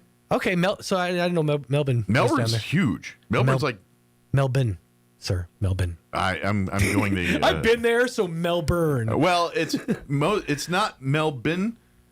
It's not Melbourne. It's Melbourne. Melbourne. But anyway, that city's huge. It's as big as I'm gonna say New York City size. Oh yeah, probably Dallas or something like that. It's a big city. Yeah, I've seen some stuff from that area. And Sydney gets all the shine because of the Sydney Opera House and the bridge and all that. But the capital is Canberra. Canberra, Australia is the capital of Australia. That's where their government seats. That's where D.C. is for them, basically. Most of the population lives on the coast. They don't live in the middle. Yeah, because it's outback. it's a desert out there. Most of the people live on the East Coast. West Coast has one major city, and it's called Perth, P-E-R-T-H, Perth, Australia. Right, Perth. Yeah. And then the rest is Crocodile Dundee zone. Ayers Rock is in the middle of that's one of the Australia's natural one. Ayers Rock, the big red rock. Right. It's in the middle of the outback. So. And that's been Mansplaining with Mike Winters. Tune in next week where we talk muffler repair. I was there. I learned all this stuff. And, yeah. It's a fascinating place. I never want to go there. It's yeah, you do. I do, but at Australia's the same time, amazing. There's so much it's very industrialized. It's just like here. The gnats could kill me. It's just like here. I mean, for the most part, you get out in the parts that aren't unknown, civilized. Then it's the Wild West. But for the most part, it's the city. It's like living here. Except they talk funny and they drive on the other side of the road, and they mispronounce Nissan like Nissan. Nissan. Yeah. And they watch a lot of Aussie rules football and rugby. I'm weirdly attached to a lot of like YouTubers and stuff that I've kind of gravitated towards of Australian descent. Yeah, they're their dollar, their dollary day. Dollar. It doesn't. It's pretty. It's pretty like the exchange rate's pretty low. So like everything over there is like hella expensive. Yeah, I from remember, what I've seen. I don't. It was the '80s when I went there. It was a different time, right? But yeah, I remember things were pricey and things. I had a lot of traveler's checks. That was the thing back then. Nice. Do they still even do traveler's checks? I doubt it, but maybe. I imagine you could probably still get them. You still get a money order at the post office. I guess you probably get a traveler's check. That was the biggest hassle of going overseas, was trying to find a place where I could exchange my money. Yeah, and see, now a lot of it's credit cards, and you can do the exchange rates and all that, but it's still wise to carry, at least last time I went overseas, it was carry cash, but nowadays it might be all different. But I remember Australia, we spent... over Christmas, we stayed with a family for Christmas when I was in Australia. Right. And so the family stayed in real nice. They had a son and a daughter that were roughly around our age. There was me and another 2 scouts per household. Right. A son and a Sheila. And so they had a lad and a lass that were our age. That went Irish, but I'm Irish. Screw you. That's what I get to do. It works. And a bloke and his sister. But we spent 2 days, Christmas Day, and kind of. It was nice. It was kind of cool because I got to experience. But pretty much, a lot of it, they had at the time, which this was a big deal, Commodore 64. Him and I were talking the latest games on the Commodore 64. That's where you realize your worlds are not that different. Well, and then we went outside and touched grass. Nice. And then while we out there, then we checked ourselves for ticks. They taught us how to throw a ball in cricket and have it come back. Well, we were So we were showing them the baseball pitch, and how a baseball pitch was, and versus what it's called balling. That when a hurler, or whatever they call the guy that throws the ball, the cricket, a hurler or whatever, it's called balling, and because it's not thrown like a baseball. It's this like real a side thing, right? Yeah, but it's also you grip it weird. It's a whole thing. Huh. And so he was showing us that. We're showing him baseball, and then we were showing him how to throw an American football. It was with a rugby ball, but we were showing him the mechanics of throwing a football, American football. And now, I want everybody to understand the visualization that I'm getting right now, because a rugby football is probably it's rounder. It's rounder, but it's also bigger. It's much larger. Yeah. Now, picture Mike's. Yeah. We'll call them delicate hand, not delicate, but they're model hands. They're model tiny hands. They really are. They make Big Macs look huge. They really do. Another thing. So now imagine him trying to palm a rugby ball. That's a beautiful visualization I'm getting in my yeah. I did not do it well. I showed him the concept. They have the laces though, right? So you can still they didn't. Really? This one didn't. It didn't have the football laces like we do. It's pretty much just a big piece of leather, shaped like a football that ate a butterball turkey. A football that's trying way too hard. Yeah, and so, but yeah, we did. It was kind of neat, and then we had Christmas dinner with them, which was that's when I That's where I truly got my Vegemite experiment. Was there at the dinner. But they did weird things. Like they and I don't know if they did that for us or that's just how they roll. Mm-hmm. But like for Christmas dinner, we had a big old turkey. But the turkey was surrounded by like sausage and all this other stuff. Weirdly enough, I had SpaghettiOs for breakfast like 3 times in Australia at like the dorm we were staying at. We stayed on a college dorm. It was during the Christmas break, so I've also heard it's like sweet. It's like sweeter too. Yeah. Like their SpaghettiOs.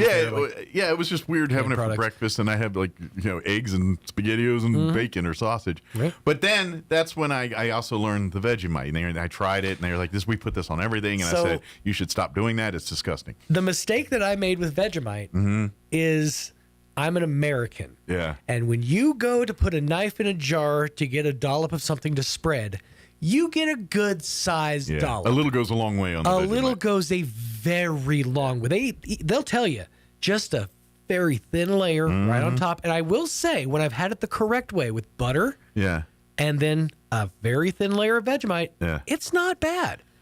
It's maybe one of the saltiest things I've ever had in my whole life, but it's not bad. There are way better things to put on toast. Sure, yeah, 100%. Just plain butter. And the part is, it looks like apple butter, so it kind of messes with your head. And so in my head, I'm thinking it's going to have an apple buttery, and it's nothing like that. Not even remote.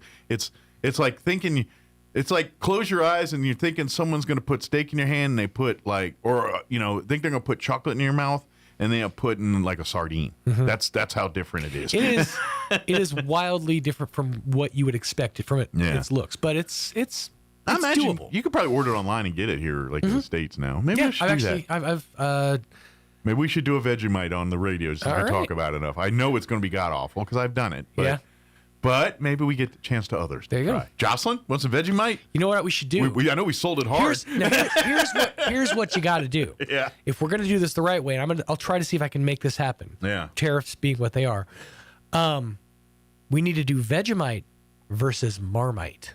I'm not familiar with Marmite. It's basically the brother of Vegemite. It's I think from what I understand. Who uses it? Like what countries is it? Marmite is more common in Australia. Okay. Oh, it's an Australian thing too. See, I never had that one. I didn't. Or may I have that backwards? No, Marmite is more popular in Britain. Vegemite is more popular in Australia. See, that would make sense because I've never been to England, so I don't know about Marmite. So I'm going to see if I can find the two, but I think it's the same company that makes it. Okay. Which, but I think a couple of years ago order some for, I think even personal use or something. Personal use? Well, because it's been a while, but I used to do the TikTok videos. Yeah, you remember. I was on the TikTok. Yep. And so it's been a while since I did those, but I'd be curious I want to try that. I definitely would try that.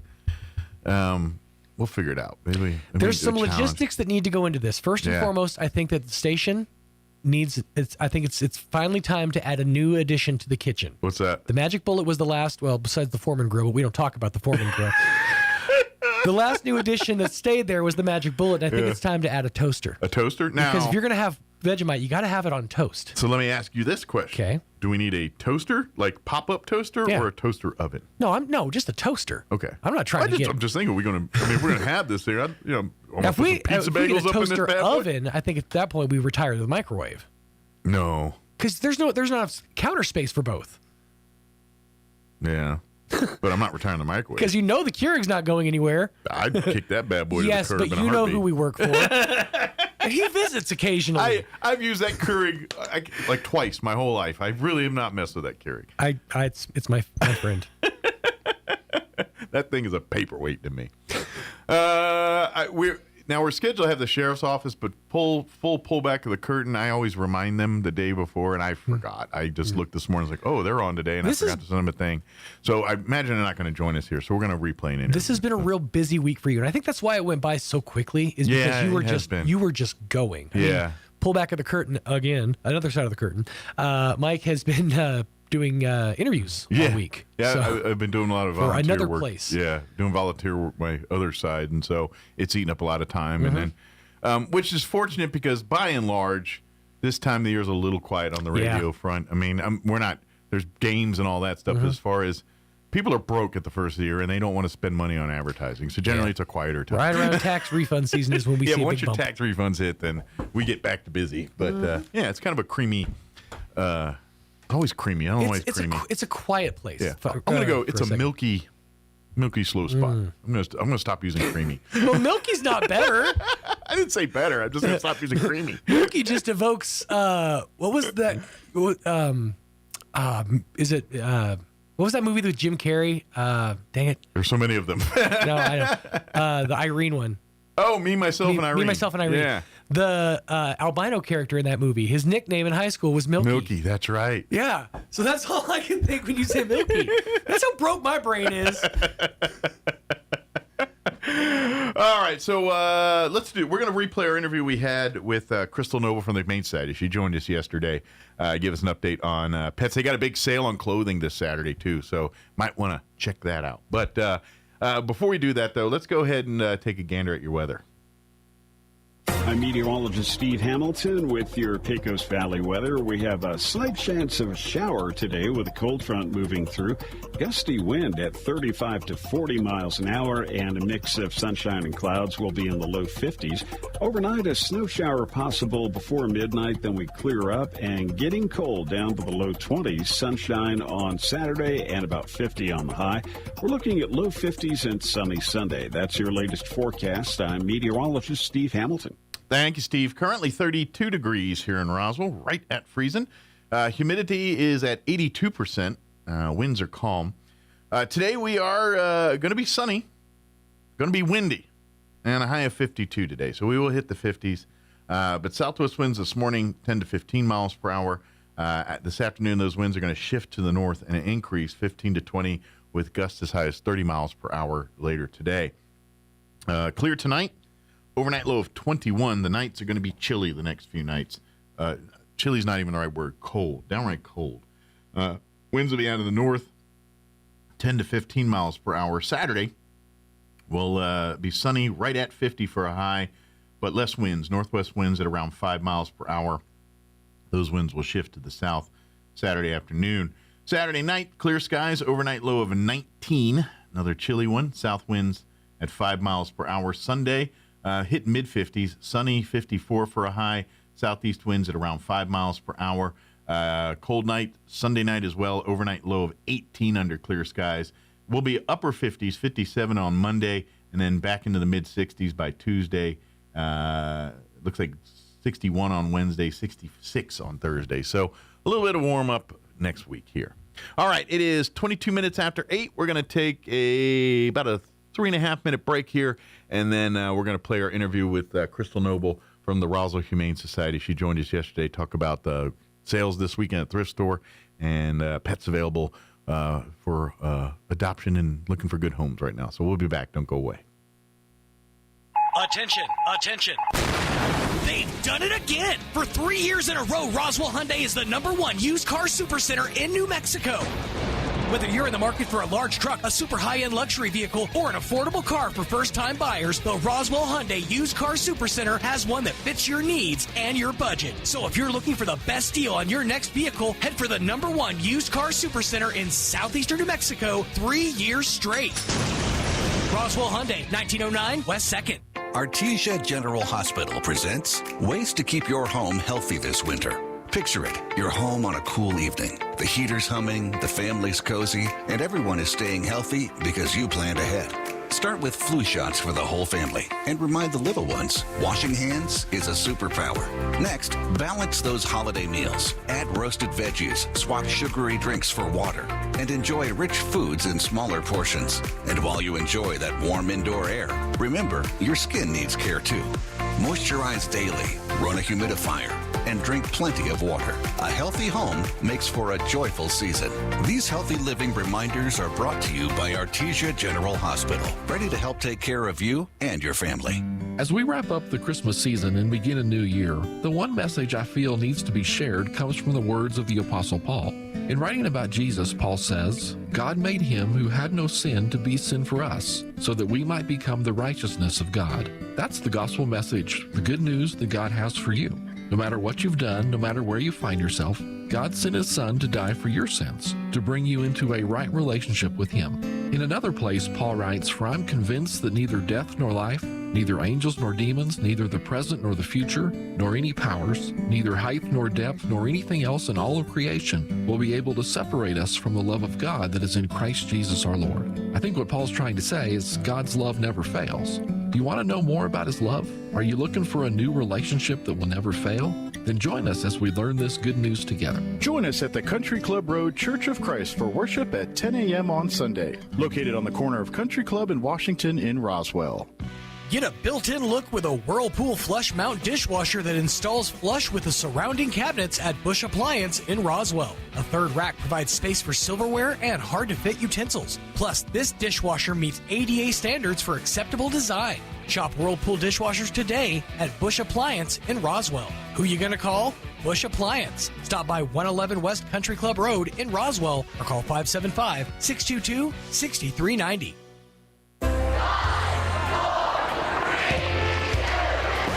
Wait, stop the countdown.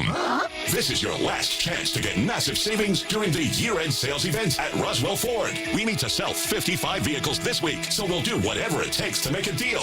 Plus, Roswell Ford needs your trade today, so we are willing to overpay, even if you owe thousands more than it's worth, regardless of make, miles, or condition. So you can upgrade to a new Ford with 0% financing for 60 months, 0 down payment, and 0 payments till March 2026. Worried about your credit? Don't sweat it. Roswell Ford has partnered with more aggressive lenders who will push to approve your credit even if it's less than perfect. All roads lead to huge American-made savings. 0 down, 0 APR, and 0 payments till March 2026. Get on board at Roswell Ford, 821 North Main Street in beautiful Roswell. Call 575-623-3673 or online at roswellford.com. Interest accrues from date of sale. 0 APR is $16.67 per thousand financed on 2025 F-150s, subject to lender approval. Offers not combined on select vehicles. The inventor of Pringles is buried in a Pringles can. I wonder if they got their hands stuck putting him in there. Here's Mike Winters. This morning from the Roswell Humane Society, Crystal Noble back with us. Good morning. Good morning. How are you today? Enjoying the nice coolness. I liked the rain last night. Oh, it was so wonderful. Yeah, it wasn't much of it, but we got a little bit. It smelled so good. I told Donald's Law if I could bottle that smell up and just... Well, cross your fingers. We may get a little bit tomorrow. There's like a 30%. Yeah, but don't we have high winds tomorrow? Or 20%. Yeah, we got that too. Yeah. But it'll smell like rain 10 miles away. Or the wind blows it. Wherever it's raining at, just the wind can blow me that smell. There you go. Yeah. Maybe that should be a candle. Like they make birthday cake, and can't we make rain smell? They have one, but it don't smell like rain. Don't smell like rain? No. It just smells like a wet dog or something. It smells like something, just not rain. Yeah. Which, by the way, I mean, I love pets, but wet dog is top 5 most worst smells out there. You know, I mean, yep. I'm not getting it. Bodily fluid one's aside, or but wet dog is right up there with stank. Yep. Anyway, how is life at the Humane Society? Life is good. Good deal. Life is good. We've had a very mild winter, so we've been able to have dog walkers just throughout the entire. That's the good part. Fall and winter. It is. The bad part is parvo and these yes, communicable ticks. Diseases they don't go so dormant. No. And fleas and ticks and insects, they don't die because what kills them? The cold. So you probably want to keep, like a lot of times if you do your heart guard treatment or whatever equivalent is of that, you do it in the summer months, you probably need to keep that up year round. We've actually, the park that's right behind us where we have our volunteers walk our dogs, we have ticks crawling in from there, trying to come in and do the nasty things they do. So if you take your dogs to the park, check them over afterwards, just because this isn't the typical time of the year for it. However, we're having very warmer weather. And you might want to consider treating your yards and things too. Yes, because you can track them home and then they can drop and they can spawn thousands of eggs and then... And you can literally go to any... Roswell Seed, I'm sure, going to help you out. You go in there and ask, hey, I need to, and they usually, the ones I've seen, you literally hook up to like a garden hose and just spray your backyard, and you pretty much wash your hands of it. It's done after that. Like the times I've done it, one time, like I'll never forget. We moved to this house. This was years ago, and I put Sissy out there. I think I've told the story, and she was out there 10 minutes and came back in, and there was literally 250 ticks on her, and one treatment with this stuff, and I just went through that yard and not one after that, and it was arguably one of the worst infested tick things I've ever experienced in my life. And Matter of fact, we thought we got them all, and then a day later, her face swelled up like a basketball, and I had to rush her to the ER and give her Benadryl, and there was apparently a tick that got inside. Took a orifice in, and we didn't get that one. Yep. We do the Perfecto, and you can get it in 1 month or a 3 month. We do the 3 month just because it's more cost effective for us. And it does work. I use it for my dogs at home. And it's all natural supplements that kill ticks, which is great, because it's not a actual chemical. Sure. They're natural supplements. You do have to get those from the vet. So if you have dogs, and they even have a topical Brevecto for cats. Okay. That does fleas, ticks, ear mites, and parasite stuff to help them. If you do have outdoor cats and things. Well, even if you have indoor cats. Yeah, it can't hurt. No, and that's just especially because, if you have other dogs and stuff. Right. If you have dogs that come in and out, but you have indoor cats. I mean, my world, it's not. We have 2 cats. They see outside through the window. They don't go. They're when the weather's nice, and we might introduce Reba to this too. As we cruising on the patio. Yeah, we have our little encased patio that we can hang out in, and we got like 6-foot walls, so they're pretty secure in there. And we don't leave them out there, but we'll be out there with them, and so she'll get to experience that when the weather warms up. But short of that, they don't see daylight. Yeah, they're like, what? Yeah. But this is, an unusual time of the year to see it. I was talking to one of the groomers yesterday, and she said that they've just got clients that are coming in that are fighting fleas.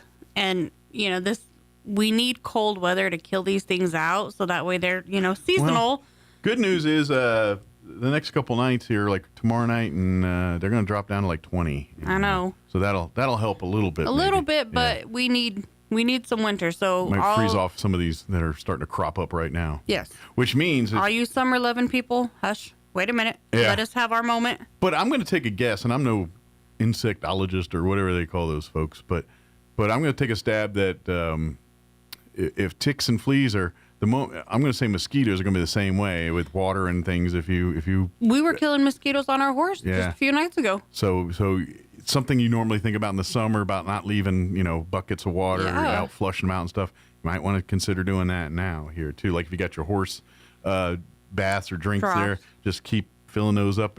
All you got to do is put a hose in there and run the water on it for a couple minutes just to get a chance for any eggs that may have laid on the top to flush off and die. It doesn't take but a second.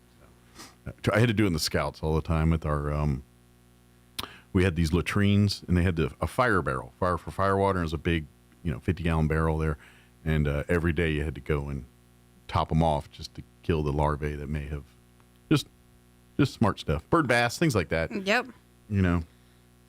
If you have if you're having issues, fleas, ticks, whatever, definitely get something that treats your animals. And then you want to treat the house, treat the yard. Make sure you're treating all the areas. Just because, you treat the animal doesn't mean that they're never going to get them. Sure. The majority of the flea and tick preventatives, basically, once the animal is bitten by a flea or tick, it kills them, they fall off. So it doesn't repel them off of your animals.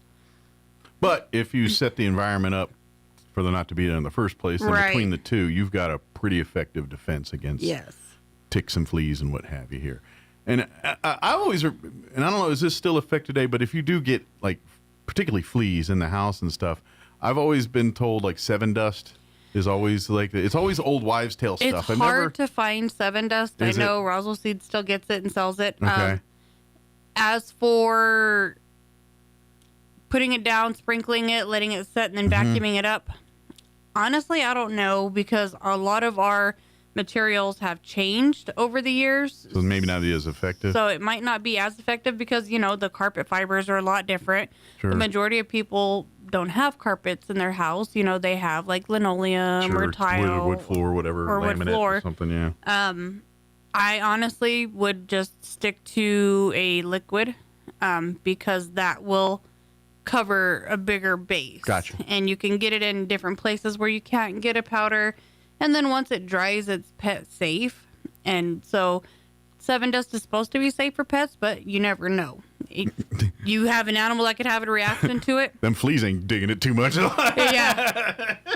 And then the one thing that has always worked so well is permethrin. Mm-hmm. However, you can only get that in certain strengths. Gotcha. Because it is toxic to animals. It is toxic to us in higher strengths. So they have it diluted down. Yeah. And it does work, but it does fade off fast. I got and this is not really an animal question. This is probably more of a Bob Reed pest control question. But like we get our quarterly sprays. Yep. And I don't know if that covers like ticks and stuff. I know it does like roaches and. Typically it does because Bob Reed comes and takes care of us. But they do us monthly. Yeah.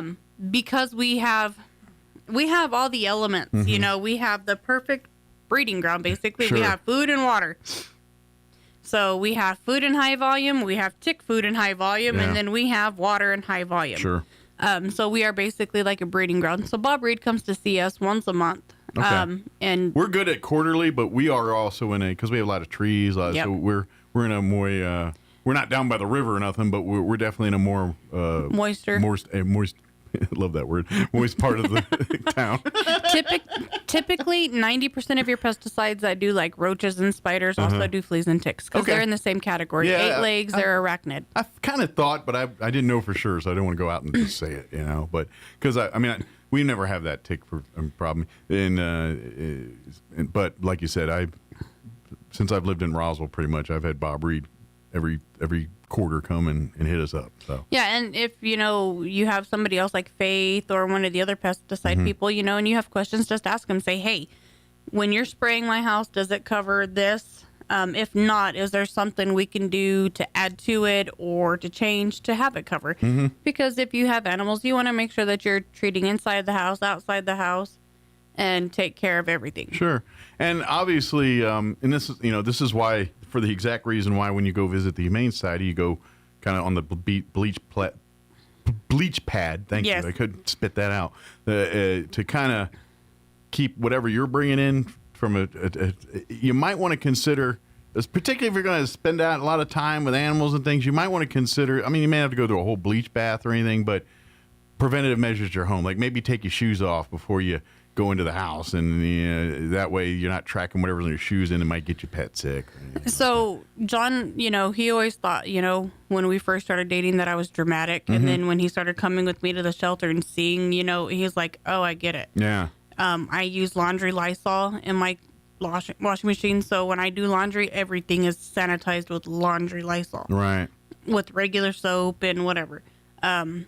I come home, typically, if I'm going to, do chores or whatever, I'll change into something else. Just because, what I do for a living, I could bring something home to my animals. Yeah, even though they're fully vaccinated. Sure. I can still bring something home. You kind of get a powerful dose of that, just because by default, because animals come in all conditions to you. And 99% of them aren't spayed or neutered or certainly haven't seen any kind of vaccinations or anything like that. Yeah, exactly. So, there's a few owner surrenders that are like that, but most of them are, found on the street or found and at best you don't know the history, maybe, but you don't know. And so. Right. And, we always tell everybody, this is what we were told. Mm-hmm. If it's true or not, we don't know. Absolutely. This is what we were told because we weren't there to physically see it. Mm-hmm. So we can't say 100% without a doubt, yes, this happened because we were not there. Absolutely. But that being said, just a few preventative measures. It's not, like you said, it shouldn't be a problem this time of year, but because of the weather, it sort of is. But certainly in the summer and as the weather gets warmer, it will, heat, and it's gonna create more breeding of this type of stuff. One thing that I tell everybody, this is something I do at my house as well.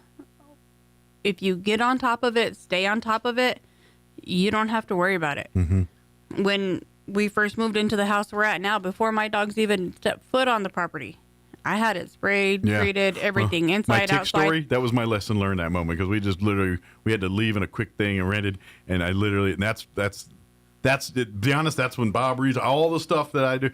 That incident was my learned lesson. I'm like, okay, I just can't roll up in here and do this. And everybody learns in their own way. Yeah. However, me working where I work, I know these things. Sure. But, before we even brought the dogs home over there, I sprayed the yard, the house, everything. Everything was treated, and my dogs have always been on flea and tick preventative. So they're covered. Yeah.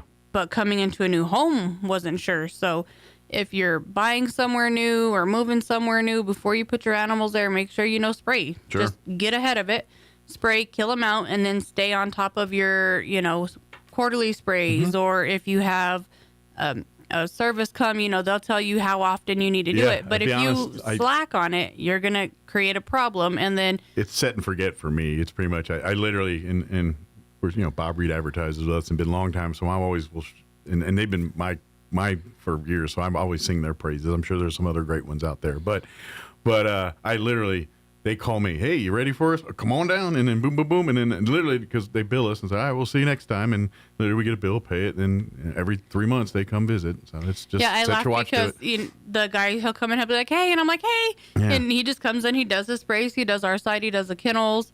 When we started having ticks crawling on the concrete floor, I called him. I was like, hey, can you give me a hand? And they came that afternoon. Yeah. They've been good to us. I've been at the Humane Society for 20 years, and for 20 years, Bob Reed has been taking care of the Humane Society, and long before that. Sure. Because they were taking care of it before I started there, and they've been so good to us. Well, and I imagine they kind of got like the Roswell Seed vibe, in whereas Roswell Seed knows your dirt, they know the bugs around town. Like, oh, you live up north, you're going to be dealing with these kinds of bugs. Yep. You live in this part of town, you're dealing with this kind of stuff. And they probably know that better than probably most anybody in walking the earth around here. So, yeah, and it's funny because when I called them, I told them, I was like, hey, this is what's going on. They're like, okay, give us a little bit, we'll be there. Yeah. And then I get a phone call back, hey, is it this or is it this? No, it's this. And they're like, okay, now we know what to bring. And I've had those guys on the show to talk, and they love to talk bugs. Like, I mean, yeah, like how, like we're talking about football and all that, they're talking about bugs like that. Yeah, I know. Is it Jason? Yeah. Yeah. He calls me. He goes, okay. He goes, do you have females or do you have males? Yeah. I didn't check. And I started laughing. I was like, okay, only because I know the difference. We have both. And he's like, okay. I didn't ask them. Yeah. I didn't say, pardon me. I thought it'd be rude to look. Yeah. Yeah. So, and I just laughed because he'll call me and he'll tell me, hey, is it male or female? We got both. Well, it's yelling at me, so I'm going to say it's a female. It's got its finger up like this. Right. Oh, man.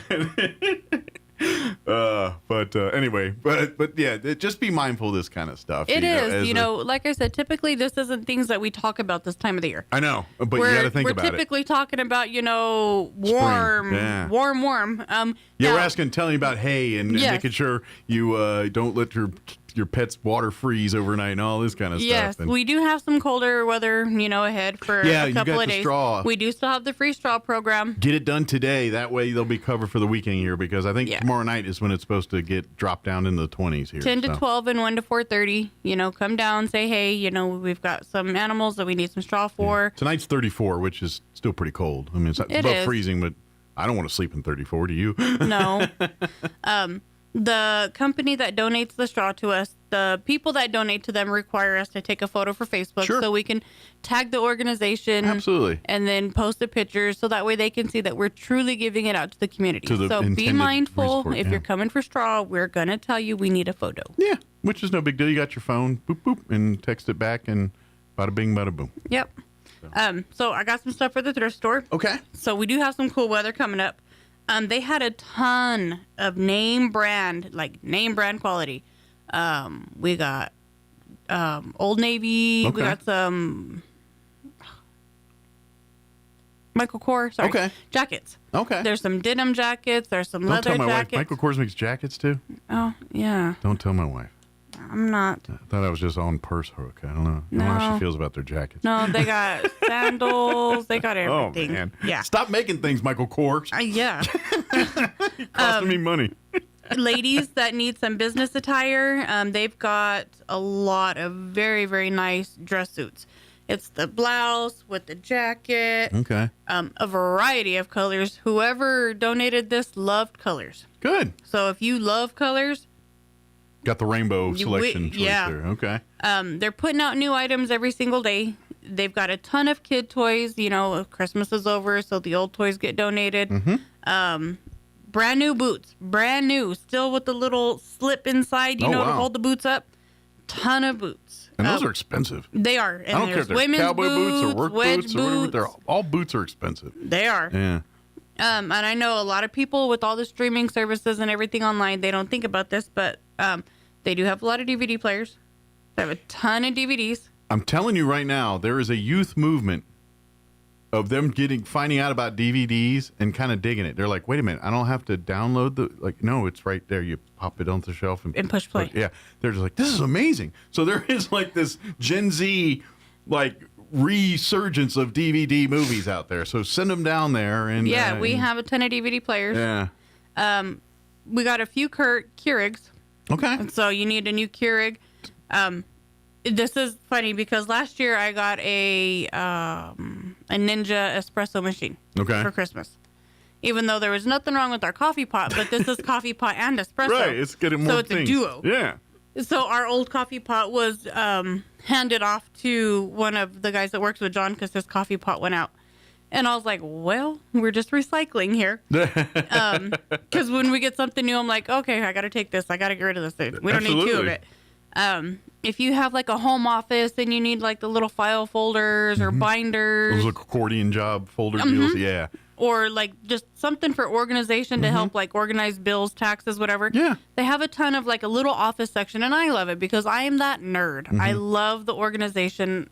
I have an organizing wallet that has the folders in it. You love to organize and things that make organizing fun. You're like, I love to check boxes. I love to slide things into its proper slots and things like that. I am that nerd. I am. I get that. So if you need any of those things, they have a section that's just office supplies. They should just call it OCD department. Well, yeah. Neurotic. For gifts for all your OCD friends, right? Yeah. That's me. They have a bunch of like random medical equipment, like, the boots for when you have foot surgery or something like that. They've, not one and done, but if you don't have to reuse your boot, there's no point of your boot. Sure, right. They've got a couple of boots, couple of like heating pads, and just some miscellaneous medical stuff. So if you need something like that and you don't want to have to pay after your week of I was going to the gym to get fit and you're too sore to do it, you can get some of these to sit on while you tell yourself you're going to get back into it next year. Pillows, blankets, they have a ton.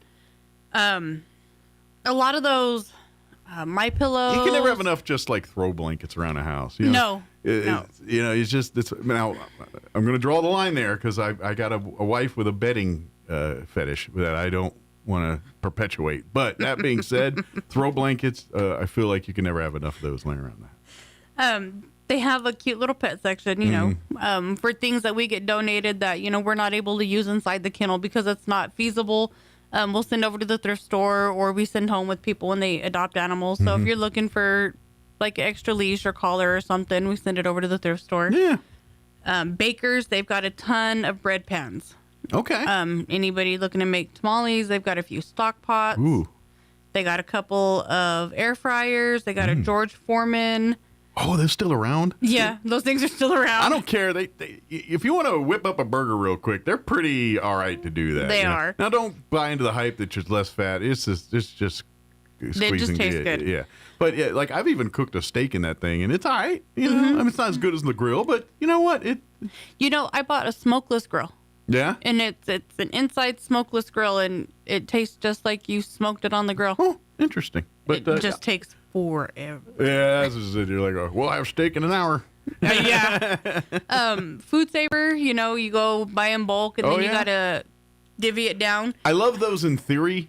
Like, in my head, that sounds amazing. But actual execution, I'm too lazy to do. Oh, no, not me. Yeah, I know you're not, but I am. I'm like, that sounds amazing. But that sounds like a lot of work. I got to get, I'm good. Before my surgery, I went and I did bulk shopping just because, you know, I don't want to have to ask to be Ubered around. I'm going out once. I'll go out, get what I need, and then I'll see you when I see you. Yep. Yeah.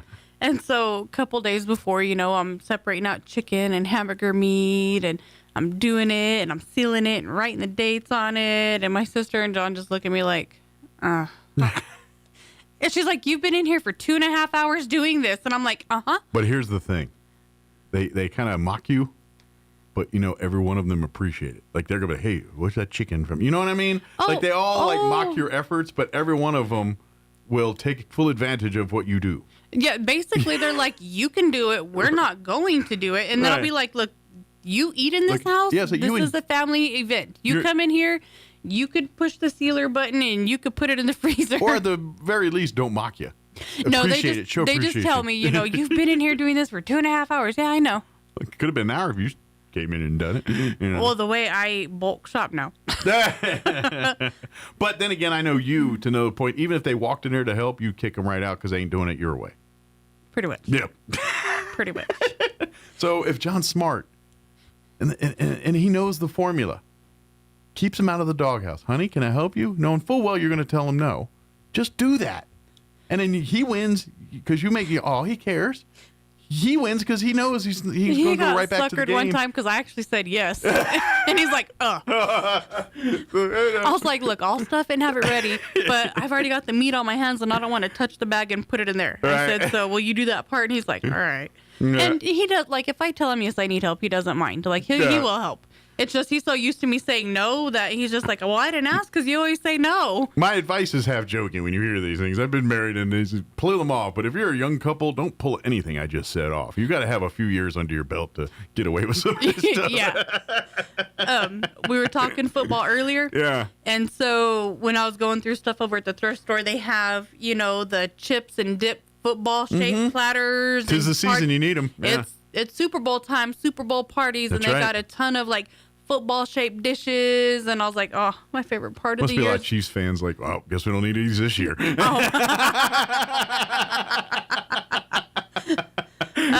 Sorry, I had to get that shot in. You guys win all the time. Sorry. Sorry, Sean. Not sorry. Nonfiction books, paperback and hardback are $1. Okay. And then this Saturday, she's going to do a sale on clothes. She's not sure if she's going to do all clothes, hanging clothes, basket clothes. She's not sure yet, but this Saturday there will be some sale on clothes. All right, so come prepared. If you want to come look at those name brand jackets, absolutely, those dress suits. I got to be honest. Once you put the word out about the Michael Kors coats and everything, I imagine they might not make it to Saturday. I got a feeling there's going to be somebody heard that and said, ooh, and they're going to be beating feet to the thrift store here when they open at 10 o'clock. Yeah, they have just like so, and like I didn't even know Michael Kors made sandals and all that. I didn't know that either till you said that. And Camille, the manager of the thrift store, she runs the thrift store. She's Michael Kors. She loves Michael Kors. She's decked out in all that stuff. She's like, look, she goes, I got gifted blah blah blah Michael Kors sandals. I was like, he makes shoes too. So is this like her last year stuff? Maybe it's her. She donate this? She's like, no. See, I got new Michael Kors, so now I gotta. To justify it, I'm being forced to sell my old Michael Kors. No, her husband would probably murder her if she brought anything else home. I would imagine that is one of those jobs. Because, and you, the same thing, I'm sure at some point you're like, all right, we've got enough of these. We do not need that pan anymore. We got 13 of them already. Yep. Yeah. And it's me because I love kitchen gadgets. I really do. I love... For Christmas, I was gifted an egg maker, and I'm like, oh, yeah. The George Foreman grill did make me a sucker for other, like, ooh, a quesadilla maker. Ooh, what is this, like a Hot Pocket maker? What is this thing? Oh, a pizza, your own pizza maker thing? Yeah, I'll take one. And none of them I use once, and then I sell them at a yard sale or give them away or something else. But I've probably at least bought a couple quesadilla makers. I know I've bought a couple of those things that make look little Hot Pockets.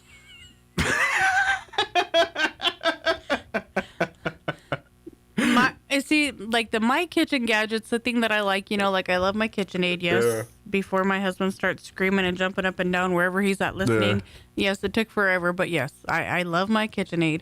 I had my Old Faithful. It was my mom's, and, it was kind of hard to part ways with it until it started smoking and flames and sparks coming out of it. Then I was like, okay, it's time for a new one. But yeah. I do love kitchen gadgets. I see something new over there all the time. That's where I got that smokeless grill at, was a thrift store. It was brand new and in the box. I was like, all right, Camille, we're trying this. And she's like, okay. And I'm a mark for like I got like, those stupid gold pans that apparently never stick and all that. I got sucked in on those bad boys. Oh, the copper pans? Yeah. By the way, they work great for about 3 times. And then after about the 4th time, they stick like a Mm-hmm.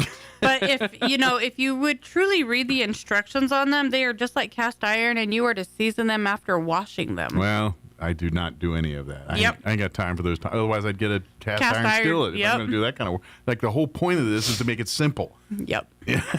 But I will say, Pioneer Woman has a pretty good pan out. I got one a couple years ago. Okay. And then one of my other pans that was my absolute favorite, I called it my bacon pan because it was so big it fit like 4 or 5 strips of bacon at once. Like, it started to not be so good no more. I'm not going to lie. If I was a cook, and I keep seeing those Gordon Ramsay commercials for his Hexclad pans, those things seem like they're the bomb diggity. They're freaking grand. I know they're not cheap. That's why I went and looked, and I was like, yeah, I'm not buying them, but I'm going to take a stab that those are probably the best dang pans you'll ever have. Honestly, I have no clue.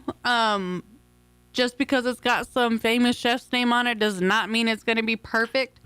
I don't, but John, I'm a sucker. he's like, you need these. No, I do not. Well, I'm the sucker, and the price point is what make. Oh, it must be good. It's $1,000. This bad boy, you know. No. I'm a mark just like anybody else for that kind of stuff. And this is me. Oh, it must be great. I don't think so. And I will also say this, like, Gordon Ramsay puts his, like, generally the products that he puts his stamp on have generally been better products that I've used. Even like right now, there's all the frozen meals that you can get, like you go to Walmart or wherever, the grocery store, and like every celebrity chef's got one now. Guy Fieri, Patti LaBelle even has, I think, one of them. Gordon Ramsay has one too. And I'm not gonna lie, he's got a fish and chips one. He's got like a shepherd's pie one, and they weren't bad. I was like, you know what, for a frozen TV dinner, this was a little bit better than the other one. Banquet's always been my go-to. Banquet pot pies. Yeah. Well, now you can get like Yellowstone TV show ones now. You know. Yeah. I never saw them cook a pot pie on Yellowstone. It was always steak and beans. Well, they had that chef dude that Gator. Guy always, he used to make all. He cooked. Yeah. They didn't have to worry about. See, no, I don't. Never mind. I like to cook. I like to cook way too much. I don't want somebody cooking for me all the time. That's just it. You need this is where I think if you're a Hollywood star or they're personal chefs and all that, that's what you just hire them for all right, well, today I feel like cooking. But when you don't, all right, come and fix my whatever high-end deal I pay you a lot of money to fix. You know, that's the way you have to have it. I guess. Because I know that like chefs that are like famous or restaurant chefs and all that, they're usually the worst eaters and worst cooks at home. Like, they don't fix nothing because they don't want to. They've been doing it all day. They get home, they're like, give me some Chef Boyardee or give me some Pop-Tarts. I just cooked food and brought it home. Yeah. So that's generally they're, I imagine there's one or two, they're like, nope. And they go home and they, like the 40-year-old virgin guy, like his whole routine. Yes. Yeah. Making the eggs. Like, who makes breakfast like it every day? I never do that. But anyway, I'm way off track. Thrift store's got some good sales. Get that stuff. They do. Come by this Saturday. Take advantage of the deals they're going to have on clothing this weekend. And it sounds like perfect. Like, if you're looking for business attire, clothing for work, that costs crazy amounts of money. And it's so weird now. because we normally have a lot of men's like dress wear and not like a whole lot of like women's suit business wear. We got a good selection right now. Like 2 clothing racks. Oh, great. So huge. Come see they got some in your size and styles you like, and guarantee some of those outfits are probably hundreds of dollars that you're going to get for like $20 or something. It's very, very good deal there. I think on the name brand jacket she had it marked for $25, and they're normally like $75, $150, $200. Yeah. You can go take a look, but especially before you go anywhere else. Go in there and look, and certainly like kitchen small appliances or collect books. I mean, like, you could build a whole kid's library for $5 there. You know what I mean? Like, you don't go, it's important to have books for your kids, especially when they're in that age where they're starting to learn to read. Yep. And, those books brand new, you buy Dr. Seuss books brand new, next thing you spend a couple $100. Yeah. You probably get 3/4 of the collection for $5 going to the thrift store doing. And if there's, certain books or an author that you are looking for, leave a note with Camille for Abby and, a name and phone number. And if Abby finds some, she'll set them aside and have Camille or somebody call you and come down and look to see if those are the books you wanted or whatnot. Absolutely. Because we do have a lot of people that, read and then return and then they pick up more and then return. So if you have a favorite artist or author, just let us know. Absolutely. Don't be like, again, my mom is that was the one thing. She, growing up, I mean, she was a reader, and she kept them. We had bookshelves, books. That's when I was the other day, I was talking about the whole movie Alive and all that.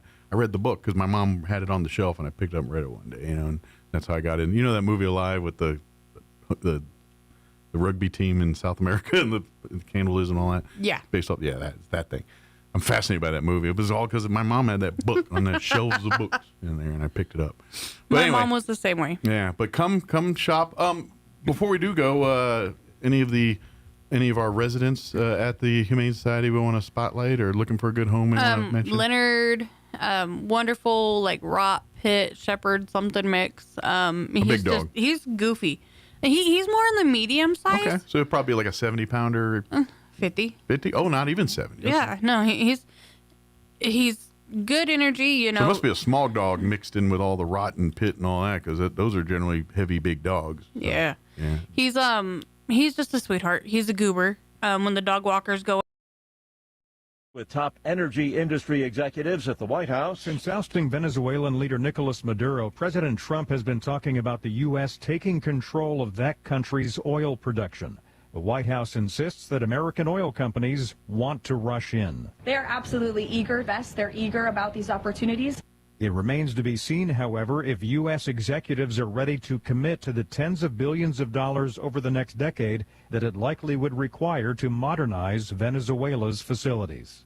Greg Clugston, Washington. The Trump administration's enforcement of federal immigration law and the tragic shootings that have occurred are fueling protests in a number of blue cities. Hundreds of people protested outside an ICE building in Portland, Oregon Thursday night after federal immigration agents wounded 2 people in a vehicle outside a city hospital.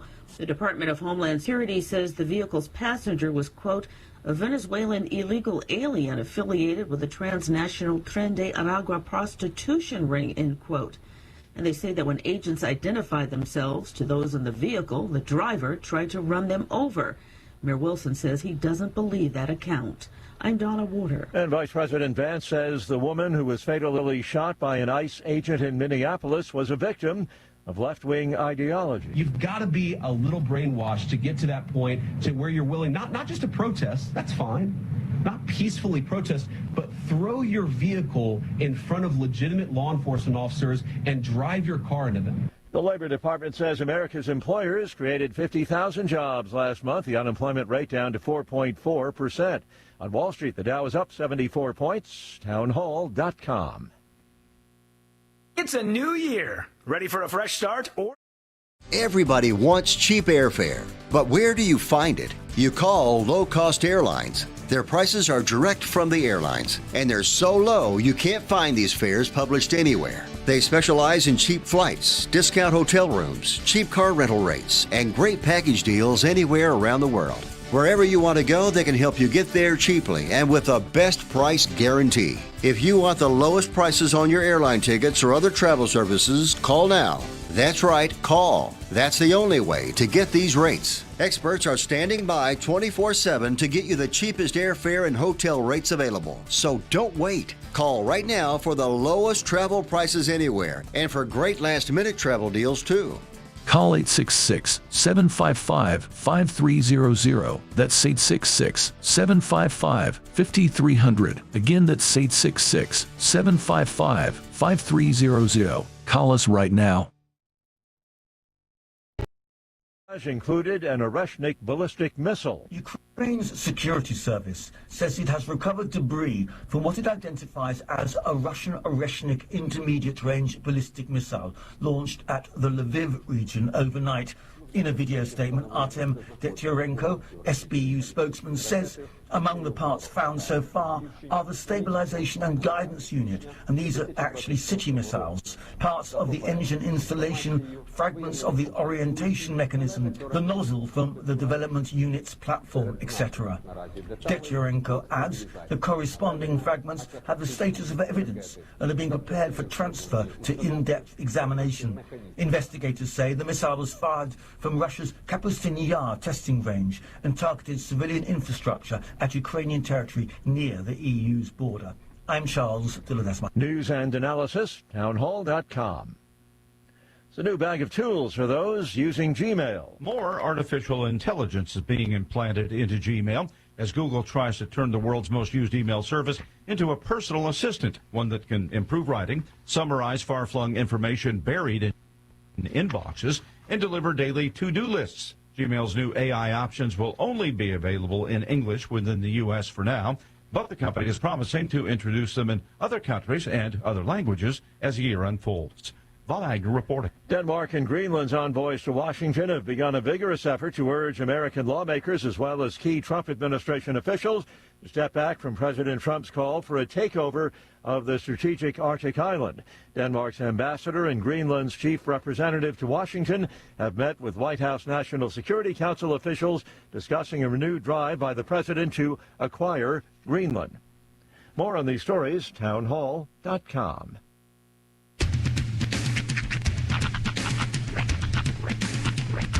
What in the wide, wide world of sports is going on here? I promise you, whatever scum did this, not one man on this force will rest for 1 minute until he's behind bars.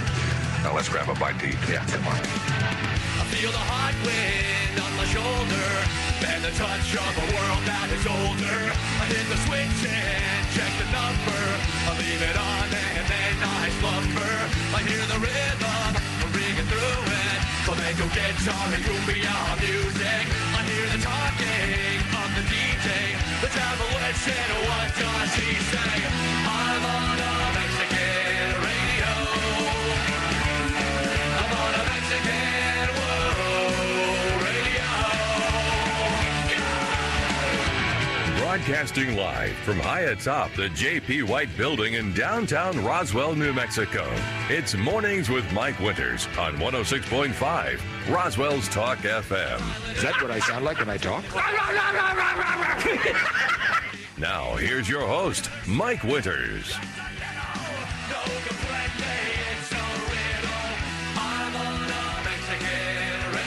And good morning. It is 6 minutes after 9 o'clock.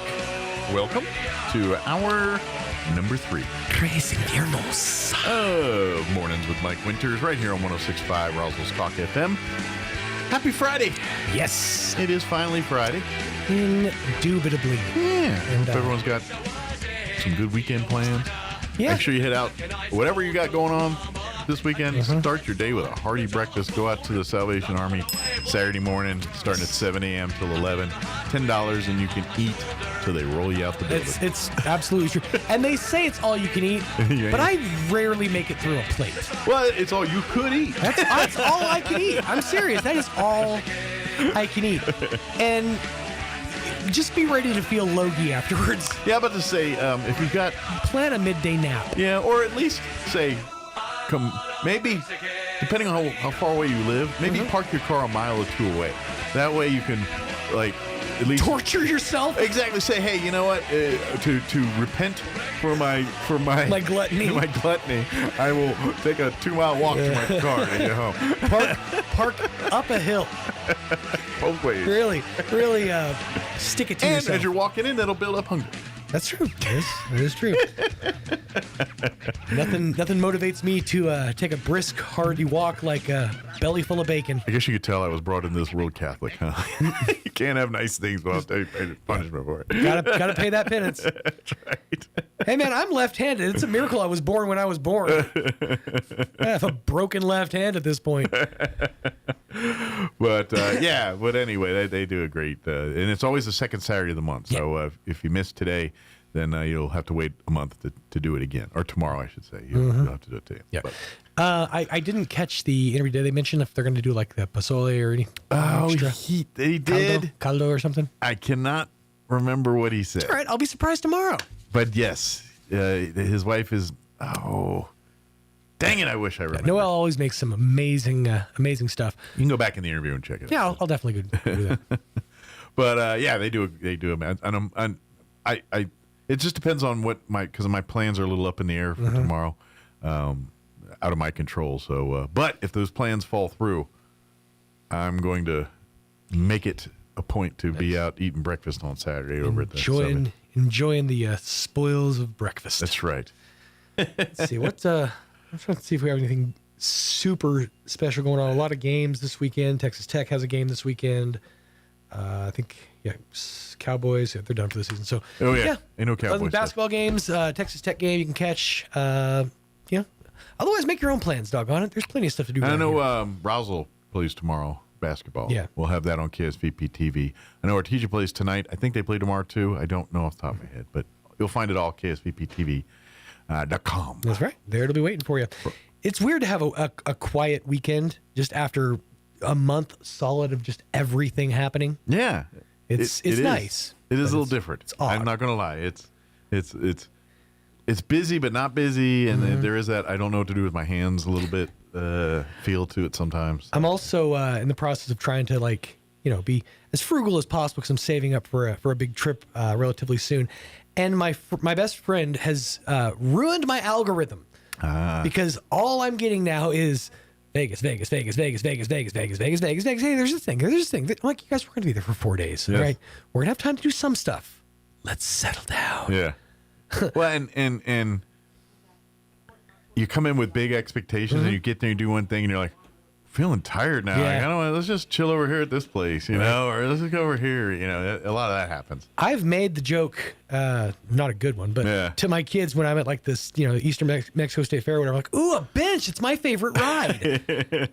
I'm going to take full advantage of all the seating I can find. Well, and to be honest, it's Vegas. If you're on the Strip, every 5 feet there's a place to eat, a place to sit, a place to do some kind of gambling or drinking or something. So you don't have to go far. Right. But that's it. You make big plans and then distractions await.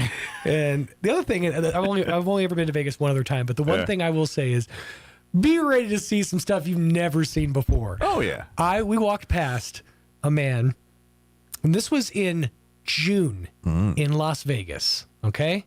Was it during the day? During the day, triple-digit heat. 130 out, yeah. There was a man laying face down on the ground, on the the sidewalk ground. Cooking his face? Butt naked. Yeah. Completely nude. Thankfully face down, but completely just nude, passed out on the ground. I gotta imagine he's either very calloused here. Yeah. Or he's suffering some burns. I mean, that literally is the place where they crack the egg on the sidewalk and it starts cooking. You just made... We might have walked by a dead body. I don't know. A freshly dead body. It was definitely something I was not expecting. Turns out it was an illusion. It was a laser show from the... Right. But yeah, there's so much eye candy. I mean, even just like fountain shooting here and some flaming thing over here, or some guy dressed up as a transformer rolling around over here. You know, this is going on. It really does kind of tickle my brain a little bit when I think about it. When I actually sit and think about the fact that there's people who wake up in the morning and their whole job is to carry a bucket and 2 drumsticks down to their circle of Fremont Street and sit there and just stomp the day away. Yeah. And, live on tips. That's their whole life. It's crazy. And this is getting to the more shadier element of Vegas here. Do they still have I always call them the flappers. And so they be the guys that are offering you the cards with the adult entertainment on it. And I call them the flappers because they usually walk around going, flapping that card. And that's like their little, because they can't outright say what they're doing. But they do things to distract you to look over here. And then as soon as they got your eyeball, then they hit you. That's why someone like me, who's awkward in every other situation, does well in Vegas, because I never make eye contact with people. Right. Because I don't want them to think I'm like looking at them funny or why'd you look at me like that? So I never make eye contact. So I'm actually pretty safe in those scenarios. But those guys are there. Of course, you got the the lovely ladies who want to take a picture with you, and then obviously you're gonna pressure you for a tip. Yeah. For sure. Oh, yeah. I and they said, I watched the thing. They're like, 30 is the average that guys tip. And if they offer you free shows, run ski for the hill ski. Otherwise, you're going to be sitting through a 3-hour, maybe at least, timeshares. And these are the lessons, and I'm glad I went and got my first time out of the way, because now I'm not seasoned by any stretch, but I know for a fact that if I walk into the Caesars shops, I'm gonna be lost. It's nearly impossible to exit that place. I just love walking around in there and looking at the sky, because you gotta get that they give a whole day and 24 hours of the sky and the light and all like that. 20 minutes. Yeah. And it's is it 20? I thought it was an hour, but whatever it was. That might be an hour. It's pretty cool. And that's kind of old school Vegas now. There's way more bells and whistles in Vegas compared to when that thing came out. But to me, that's still one of my favorites. Oh, yeah. One of the places. We got a full hour, so we better get her going. Barbara Gomez with Main Street Roswell is going to join us here in just a few minutes. Later on in the hour, we're going to have Christy Iffergan with the Roswell Public Library and giving us an update on their upcoming events and activities there. Before we do any of that, though, let's get you up to date on the weather. I'm meteorologist Steve Hamilton with your Pecos Valley weather. We have a slight chance of a shower today with a cold front moving through. Gusty wind at 35 to 40 miles an hour, and a mix of sunshine and clouds will be in the low 50s. Overnight, a snow shower possible before midnight, then we clear up and getting cold down to the low 20s. Sunshine on Saturday and about 50 on the high. We're looking at low 50s and sunny Sunday. That's your latest forecast. I'm meteorologist Steve Hamilton. Thank you, Steve. Currently 42 degrees here in Roswell. Humidity is at 58%. Winds currently out of the southeast at 3 miles per hour. Windy today and cooler, but cooler certainly. We're going to be in the 50s. Sunny and 52 today. Winds are going to be out of the west this morning, 10 to 15 miles per hour. But as the day progresses, those winds will increase out of the north, 15 to 20, gusting as high as 30 miles per hour. Clear tonight, overnight low of 21. Chilly overnight, winds out of the north, 10 to 15 miles per hour. For you Saturday, we'll be right at 50. Sunny and 50, northwest winds 5 miles per hour, so it'll be a little calmer winds tomorrow. Another chilly one for Saturday night, clear with an overnight low of 19, south winds at 5 miles per hour. Sunday will be in the mid-50s, sunny and 54, southeast winds at around 5 miles per hour. Sunday night, another cold one, clear overnight low of 18. And then when you head back to work and school on Monday, sunny skies, highs in the upper 50s. 57 are expected high there. All right, 9:16. We're going to take a quick about 2.5-minute break, and then Barbara Gomez with Main Street Roswell will join us on the other side. Don't go away. You're listening to Mornings with Mike Winters. Attention, attention. They've done it again. For 3 years in a row, Roswell Hyundai is the #1 used car supercenter in New Mexico. Whether you're in the market for a large truck, a super high-end luxury vehicle, or an affordable car for first-time buyers, the Roswell Hyundai Used Car Supercenter has one that fits your needs and your budget. So if you're looking for the best deal on your next vehicle, head for the #1 used car supercenter in southeastern New Mexico 3 years straight. Roswell Hyundai, 1909 West 2nd. Artesia General Hospital presents expert tips for a healthier cold weather season. As temperatures drop, your risk for seasonal illness rises, but small daily habits can protect you. First, strengthen your immunity. Get your annual flu vaccination and keep hands clean. Second, maintain balanced nutrition. Enjoy holiday meals, but focus on vegetables, lean proteins, and mindful portions. Third, protect your skin. Heated indoor air pulls moisture away from your body. Apply moisturizer twice a day and stay well hydrated. Healthy routines don't need to be complicated, just consistent. These healthy living reminders are brought to you by Artesia General Hospital. Ready to take care of you and your family. Ready, set, hurry on down to Tate Branch Roswell, where we finish first. Experience the Tate Branch difference here at Tate Branch Roswell, where business is done the Tate Branch way with honesty and integrity to deliver an exceptional customer experience. We have a huge selection of pre-owned cars, trucks, and SUVs that are priced to move and are backed with a lifetime powertrain warranty. It's all backed by friendly hometown customer service that puts you first every time. So don't wait. Head on down to Tate Branch Roswell right here at 2000 West 2nd Street and drive home happy today. Tate Branch Roswell. Come experience the world-class experience you have been waiting for. Here's a Mornings with Mike Winters fun fact. Bamboo plants can grow up to 36 inches in a day. So if you're told you're growing like a weed, you can say, no, I'm growing like a bamboo. Here's Mike Winters. And good morning. It is 18 minutes after 9 o'clock. And joining us in studio this morning from Main Street Roswell, Barbara Gomez back with us. Good morning, Barbara. Good morning, Mike. Gosh, it seems like forever. I know, since the holidays, because because New Year's was like last week, and so we didn't even do a show, and then, so I talked to you like a couple weeks before Christmas. That's right. So yeah, feels like 2 months almost. All right. Yeah.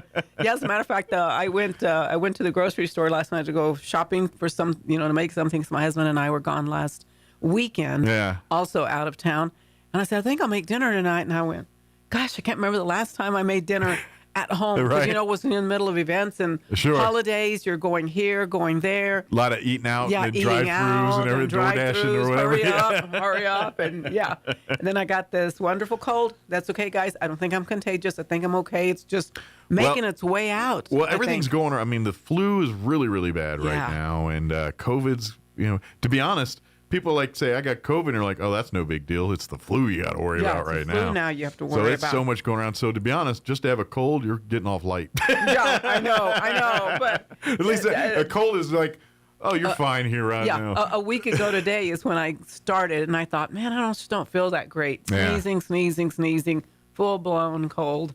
Well, I know and some here people. It is a week later, and it's still here. And some folks I know, they've been dealing with this for like months. Like this is the thing, it won't go away. Like Jocelyn was just telling me that. It gets like you think it's starting to get better, and then hold my beer, it starts another round of it. So that was funny. I was just telling her, my son said, you're always sick. And I said, no, I'm not always sick. It's the same cold. Right. It just won't go away. It just won't leave. So it's hanging around like a bad penny. So.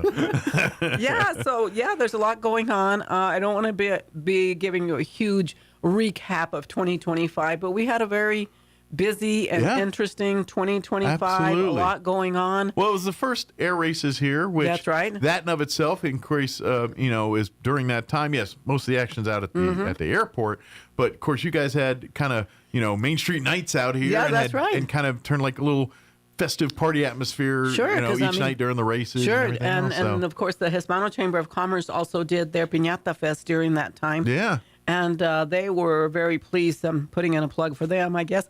But they were really pleased that some of the people that came down were saying, we've never seen anything like this. Yeah. All the greetings that we're getting, all of the welcome to Roswell, the stores being open downtown. Well, we called it Afterburner on Main Street. So everybody came down, so that was really fun. It's kind of the after party for the air races. That's right, kind of like the after party. So that was a new event, which I'm assuming we're going to carry that tradition into 2026 here now. I believe so. Yeah. As a matter of fact, I was with the City Finance Committee yesterday, which is always fun. Yeah. They have new members of the City Council. Yes, just sworn in, and new assignments, and so we got to see new faces. Okay. And see some fresh ideas. Sure. It's always hard whenever they change city councilors because I'm saying you've got your favorites. You know this person and you know that person. Well, policy changes when people change and things like that. So but just when you get one routine and then you're like, oh, now I got to learn a new one. So, sure. But new perspectives are always kind of refreshing to hear. Absolutely. It's always never a bad idea to have new ideas. And anyone that wants to make the meetings shorter is always good with me. Let's get through it fast. Brevity is your friend in my world. That's sometimes, you can make a meeting in shorter time than expected. You're a genius as far as I'm concerned. Yep. And so at the end of pretty much all of 2025, we worked on the Chavez County Cultural Plaza. Yeah. And I want to give an update on that. We did have on December the 12th, we had a walkthrough of the area. And if those of you that don't know what it is a new plaza that is going up just off of Virginia between 4th and 5th Streets. Yeah. Kind of behind catty corner of the courthouse there a little bit. Yeah. Well, it's actually behind. Directly behind. So you've got the courthouse, you've got the parking lot, and then directly behind that, there's a big fence around there. And the construction group that was selected, they're doing an awesome job. Absolutely. They are just working so hard. But it's kind of think of it as a new community space or an extended community space of Main Street. Space for Main Street. Things like which I would anticipate as things like the UFO Festival, as things will start to evolve and shift over to that plaza where things that you may expect here or now you're going to get to experience in this space designated specifically for things like this. Just one block off the Main Street Drive to kind of encompass everything within that area. But, the construction people were so kind. We were there, like I said, December, I believe it was the 12th. And they gave us all hard hats because they're still busy working on... It's a construction site, It's a construction site. But they showed us the new bathrooms. They showed us the new stage, which is huge. Nice. With a cover over it. So there will be electricity, there'll be water, there'll be grass. Technology. Yes, technology. There'll be a door that opens to the south side. Okay. Right behind the stage, a gate that opens up. So the For loading and unloading and all that. So the entertainers can load and unload there. There'll be, again, electricity and water. So if we have an event that requires vendors, they'll have an easy way. They don't have to drag around, hopefully. Haul in these light units and water and generators or whatever. So anyway, as soon as we find out, I did visit with the county just yesterday. They said we're looking at a March, April, waiting till the weather gets a little bit better. Nice. So we will have a grand opening. Nice. So when we have the grand opening, and just so you know, this was a collaborative effort between Main Street, Roswell, and Chaves County. As our fiduciary. Absolutely, so we're excited for that relationship. So we'll let you guys know about it. My understanding is from Alex that his band will be playing out there during the grand opening, and they're a very well-known new group band. we gotta, we got this place, these amenities. We gotta kick the tires on it, so we'll do it at the grand opening, right? That's right. That's right. We gotta test out this water and this stage and all this. Let's see how this works. And they got some areas where they're putting in more lights later on. We're still a little short on some funding, but we're prepared for that and looking at new revenues to get everything put together. But it's going to be completely a very cool area. Nice. So that's coming up pretty quick here. And it just seems like we just completely finished the UFO festival. I mean, seriously, it just feels like it just happened. Yeah, this year blinked. It really has. Yes. Yeah. And so we're already talking about the 2026 UFO festival. I've already received a lot of phone calls, some emails. People are excited to come to Roswell. They want to get on the entertainment schedule. Early bird does get the worm on this one sometimes. That's right. Yeah. And so we're trying as hard as we can to get started earlier. Well, it's not earlier, but I'm saying hopefully a few months earlier than before. For those of you that have been asking, it is the first weekend in July. We are encompassing Thursday this year again. So it'll be Thursday, Friday, Saturday. And Sundays. How does the fourth fall in this one? It's on Saturday this year, I believe. Okay. Yes. Okay. Which is a huge event because of the fact that this year is the 250th birthday of the United States. Yeah. So we are collaborating with the city of Roswell. They will be doing the birthday part of it. I'm doing the UFO, or Main Street's doing the UFO part of it. Okay. But we're still. So it's going to be a little bit bigger this year. It's going to be a little bit bigger. Celebration. Yes. Yeah, and gotcha. So. We're already working on it. So as soon as we can, you guys, for those of you that have been asking, you can look under UFOfestival.com or you can look under MainStreetRoswell.com also. Well, I imagine we'll see some like the cool drone shows and the things that, that's kind of the, that's the way of the future, which I almost like better. The fireworks are I like cool. them, but... I mean, I like fireworks and all that, but there's a lot more risk with fires, and and we just don't live in a good area to be doing fireworks. We live in a tinderbox. We're things like drone shows dry it's just smart. Yeah, and they're cool. Yeah, but we did that for the first time last year. It was a really short drone show, but I have to tell you, Mike, I'd never seen so many people on the courthouse lawn, sitting all over the place enjoying it. So yeah, we're looking forward to it. Yeah, it'll be all of what you. The parts of the UFO Fest you love, but probably a little bit bigger with with celebrating of the 250th anniversary of our country. So. That's right. Yeah. So I do want to talk about. You can't talk about business on Main Street without talking about the sadness of losing some of our businesses on Main Street.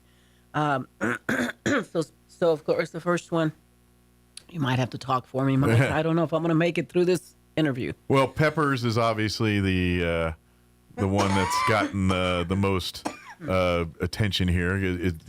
Yes. Peppers is part of the fabric of this community for many years, for some people's whole lives here. I mean, some people got engaged there. Some people, like my son, played some of his first gigs at Peppers.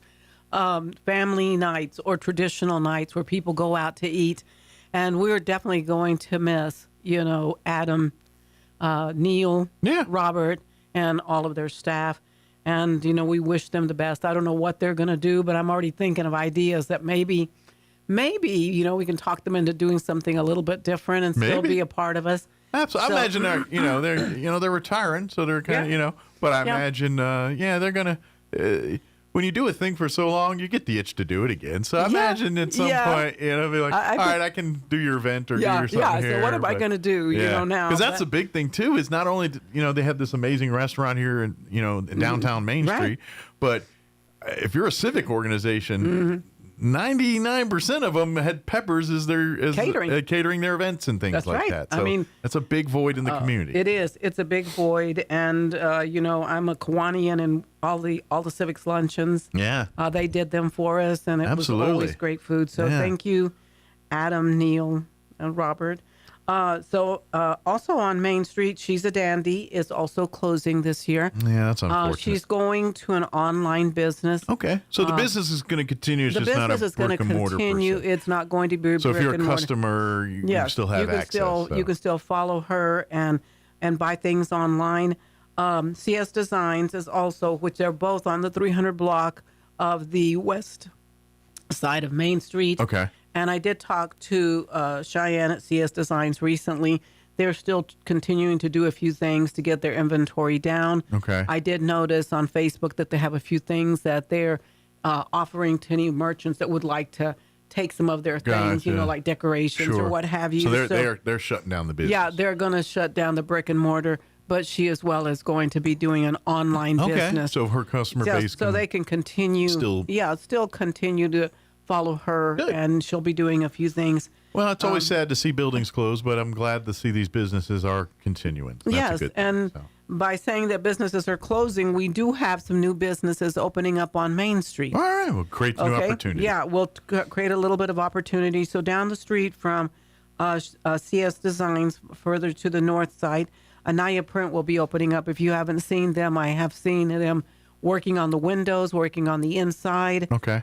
Their location prior was, I believe, out in the country. I had heard, I haven't been there yet, but they have a kind of like a factory, kind of back where, what is it? Mind That Bird area, kind of in that area. Where the ranch is. Yes, out there, where the ranch is or something. But I'm excited to have them. They not only do printing, but they're going to be offering other things, and they also have a food truck. Great.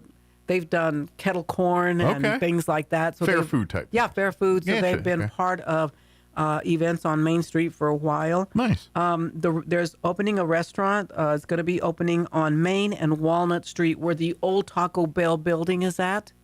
Main and South Main. South Main and Walnut. Right before Alameda. Yes, yeah. Okay. They have already torn down the building. Okay. So if you have not been by there, they've already torn down the building. And I think I told you before, I've kind of got little tidbits about what they're putting in there. Yeah. But they're kind of keeping it under wraps right now. But it's a restaurant. But it's going to be a family-friendly restaurant. That's all I know. Okay. And so I don't have a name. I don't have anything for it yet. But I'm excited that they're going to be joining us on the Main Street in the Main Street district. Very good. And also on Main and 7th, where the old pizza place is at. Yes. Okay, that is also going to be a restaurant. Okay. And neither one of these, not that I don't love Mexican food, but neither one of these are Mexican food. Gotcha. They might have some Mexican food in their menu, but they're not going to be exclusively Mexican food. We have many selections for Mexican food in town. And they're all great. And they're all amazing. So variety is the spice of life. That's right. That's right.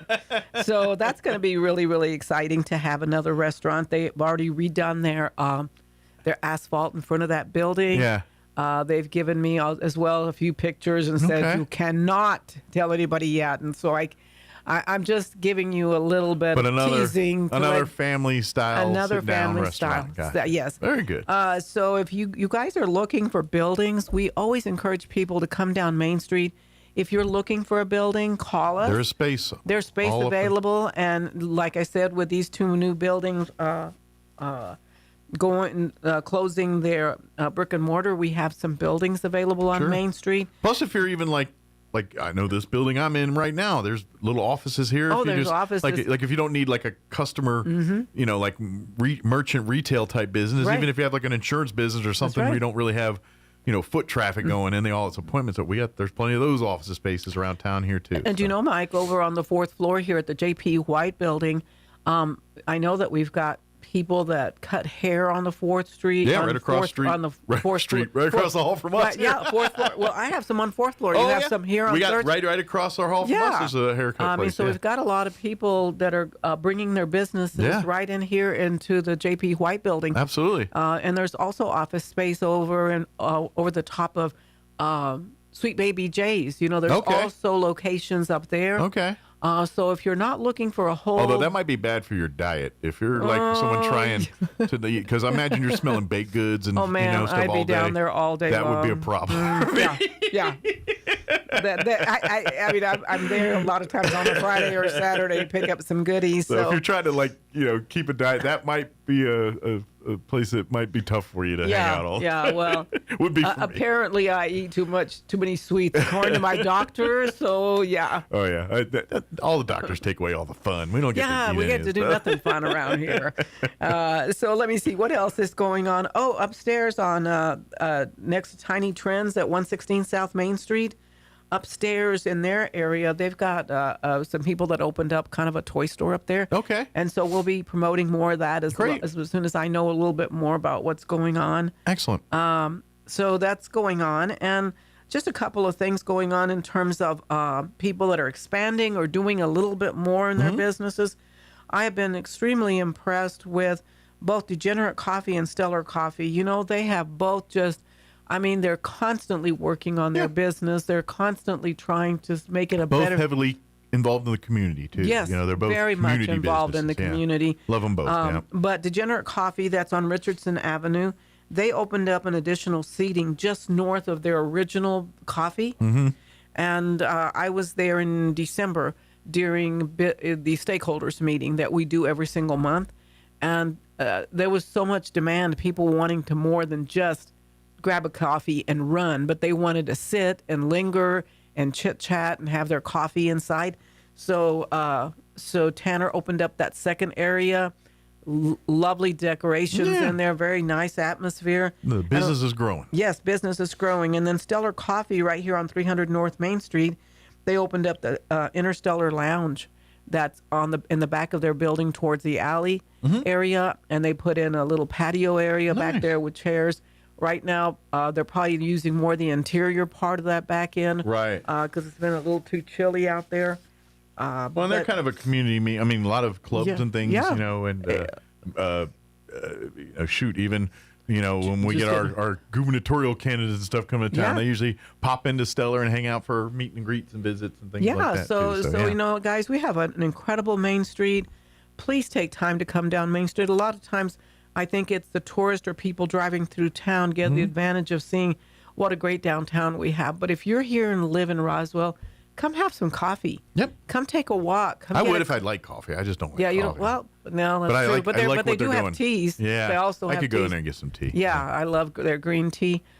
Grab a cookie, go over there and have some Mexican food, or go have a Subway if you want. So we have a lot more food coming to the Main Street corridor. That's right. More to be determined or to be announced at a later date. To be announced later on. The styles of food and all that good stuff. Yeah. So we'll let you know what's going on. Excellent. But other than that, Mike, I think that's all I have is to close up the year, and I'll have more to tell you as time goes on. Excellent. And of course, if you've got any question, don't hesitate to reach out. MainStreetRoswell.org is the website if you want to just do some research and information gathering here. But don't hesitate to call or reach out. Right. Shoot a message through the Facebook page. You can or, through the Facebook. Yeah. It's just Main Street Roswell. That's it. On the Main Street.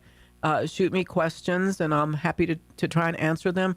Or if you're looking for locations, I do have addresses and who owns them. And I don't have all the time the size of the building, but I can direct you to somebody that can put you in could touch help with owners or the agent in charge of the listing or whatever. Yeah. So all that good stuff. Well, thank you as always, Barbara. We'll see you next time here. And sounds like 2026 is going to be a lot of new and exciting things coming to Main Street. Some of your favorites continuing, and some new things on the horizon too. So good stuff. Excellent. Well, thank you, Barbara. Thank you, Mike. It is 9:38. Let's pause for news real quick, and then we're going to talk Roswell Public Library on the other side. Don't go away. You're listening to Mornings with Mike Winters. I got it. With SRN News, I'm Rich Thomason in Washington. Venezuela has released a number of political prisoners and activists. As a result, President Trump says there will be no second wave of attacks on Venezuela. President Trump will be meeting today with top energy industry executives at the White House. They'll discuss investment to revive oil-rich Venezuela's long-neglected energy infrastructure. The Trump administration's commitment to enforcing federal immigration law and the tragic shootings that have occurred are fueling protests in a number of blue cities, including Portland, Oregon, and Minneapolis. Vice President Vance says the woman who was fatally shot by an ICE agent in Minneapolis was a victim of left-wing ideology. Watching Wall Street this morning, the Dow is down about 15 points, while the NASDAQ is up 37. More details, srnnews.com. With the Wall Street Business Report, I'm Rich Thomason. It was not as robust as expected. The latest employment report has been released today. The Labor Department says America's employers added 50,000 jobs last month. That compares to 56,000 positions added in November, when the unemployment rate was 4.5%. The December jobless rate came in at 4.4%. President Trump is taking some steps that he hopes will reduce mortgage rates. The president announced on social media that he's directing the federal government to buy $200 billion in mortgage bonds. He said the move would help reduce mortgage rates at a time when Americans are worried about home prices. Earlier in the week, the president said he wants to block institutional investors from buying houses. Greg Clugston, Washington. It was a higher open this morning for Wall Street. For the Wall Street Business Report, I'm Rich Thomason. Here's a Mornings with Mike Winters fun fact. More than 50% of Americans fall asleep on their sides. That's way better than falling asleep on someone else's side. Here's Mike Winters. And good morning. It is 9:40, and joining us in studio this morning from the Roswell Public Library, Christy Iffergen. Okay, so yes. I was saying it right. I was like, I'm taking a guess.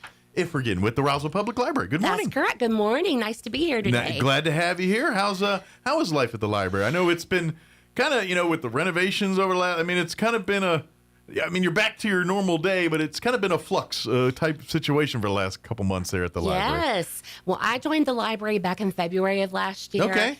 And almost 1 year in. Almost a year in. And I love it at the library. We have something going on usually 5 or 6 days a week. Absolutely, yeah. And since we reopened after our closure in November, we have been very busy. Yeah, yes. It's been great. Hopefully folks got to take advantage of some of the Christmas, New Year's activities here. Of course, now we're fully engrossed in 2026. And this is kind of where you chance to kind of see like the normal weekly activities. Like there's always the story times. There are always, these opportunities for, kids, especially if you do homeschooling or that type of thing. Please utilize the library as a resource for some of your ancillary lessons and things that you're teaching with your kids.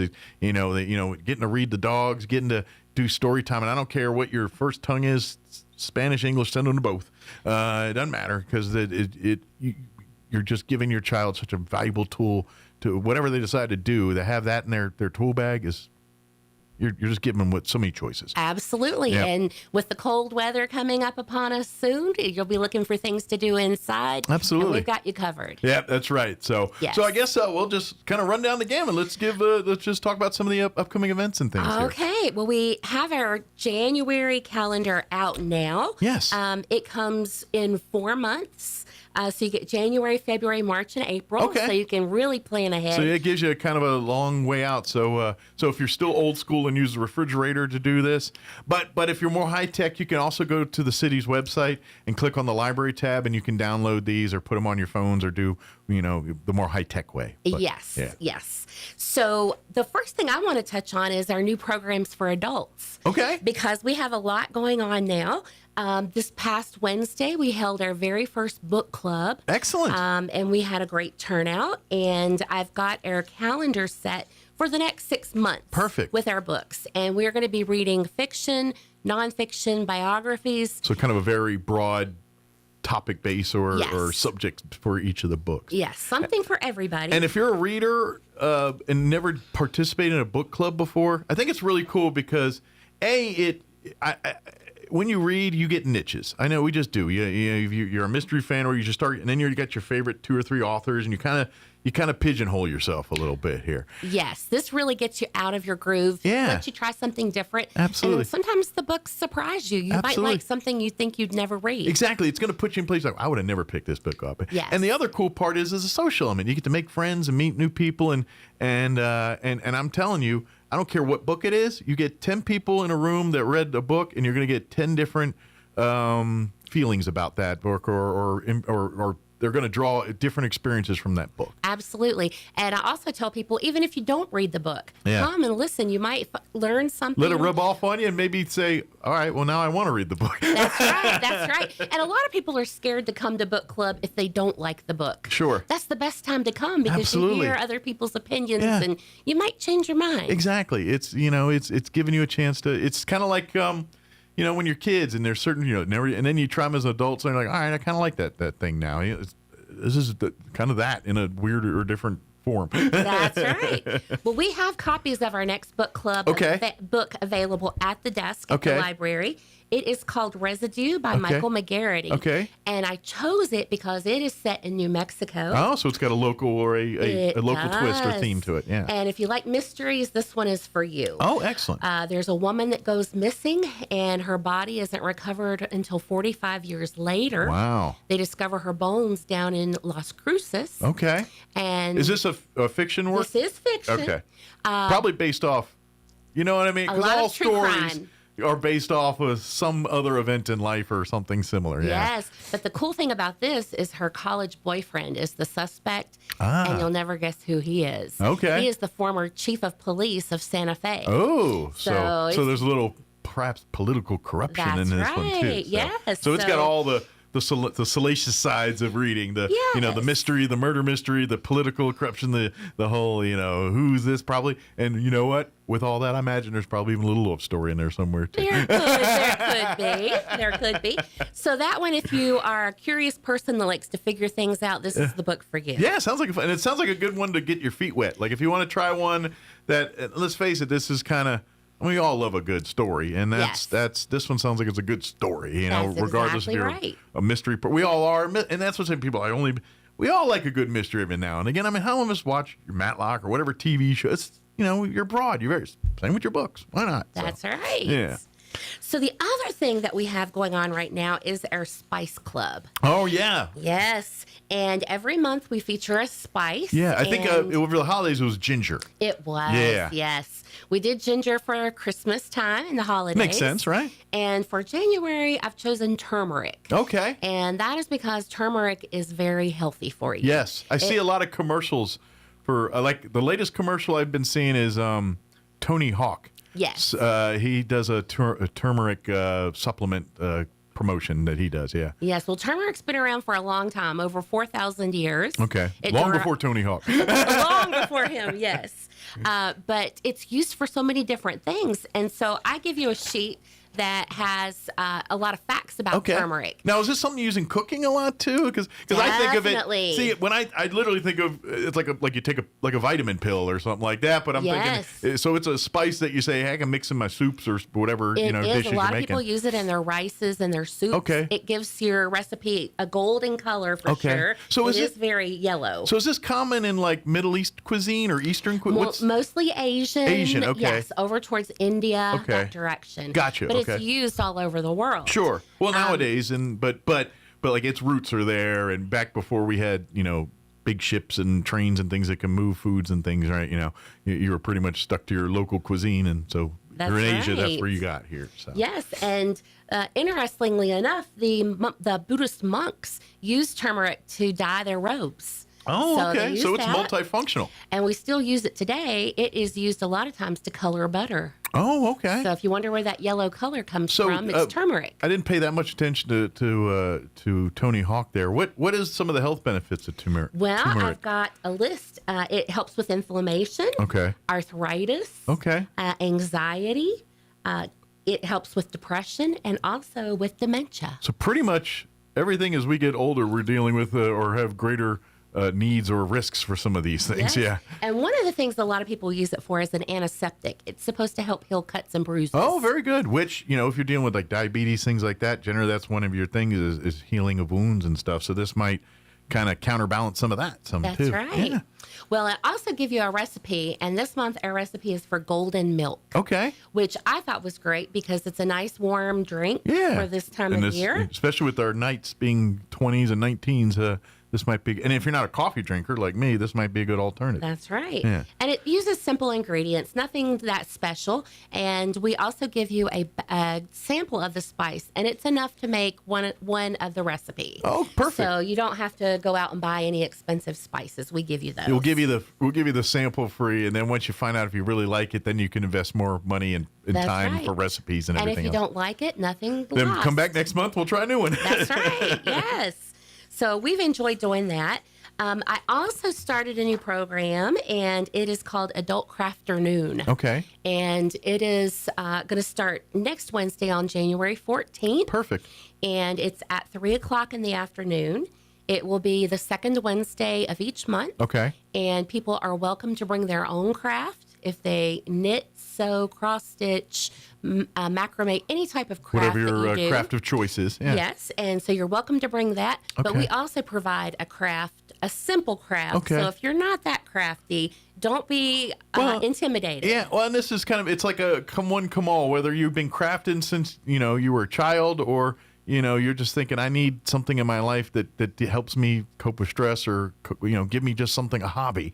Yes. Then come on down and pick it up. And especially I love the crafts that are what I like to call old school, because we live in a world now where everything's delivered, made by a robot, But Yes. so things like sewing and quilting and cross stitch and crocheting and these types of, I hate to say it, but I'm fearing they're going to be dying art forms, and we're just a couple generations away from, so to get young people into this stuff is how we keep it going to the next generation. Absolutely. So, yeah. And right now in our Bonder Art room, we have a display of quilts from local quilters. And it's a winter display, so it is themed. Nice. We change it out every few months. But there is a display, and it's open to the public, so folks can come in, take a look at the quilts. Yeah.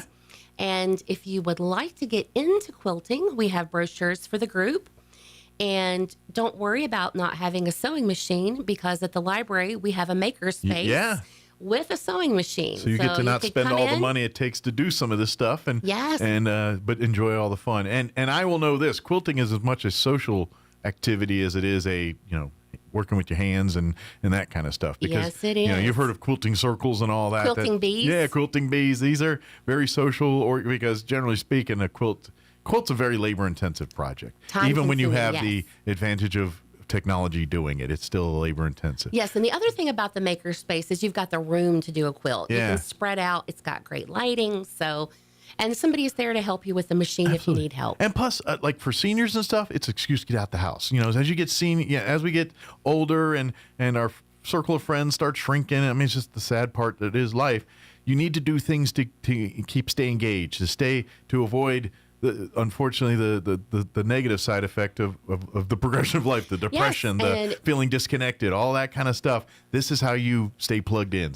And that's what they say ages you the fastest is Yeah. loneliness and being Yes. alone. So, yeah. So please come to the library. Come on join out me to in. these things. Yeah, absolutely. Yes. Now, one of the programs that we have is on this first and the third Saturday of each month.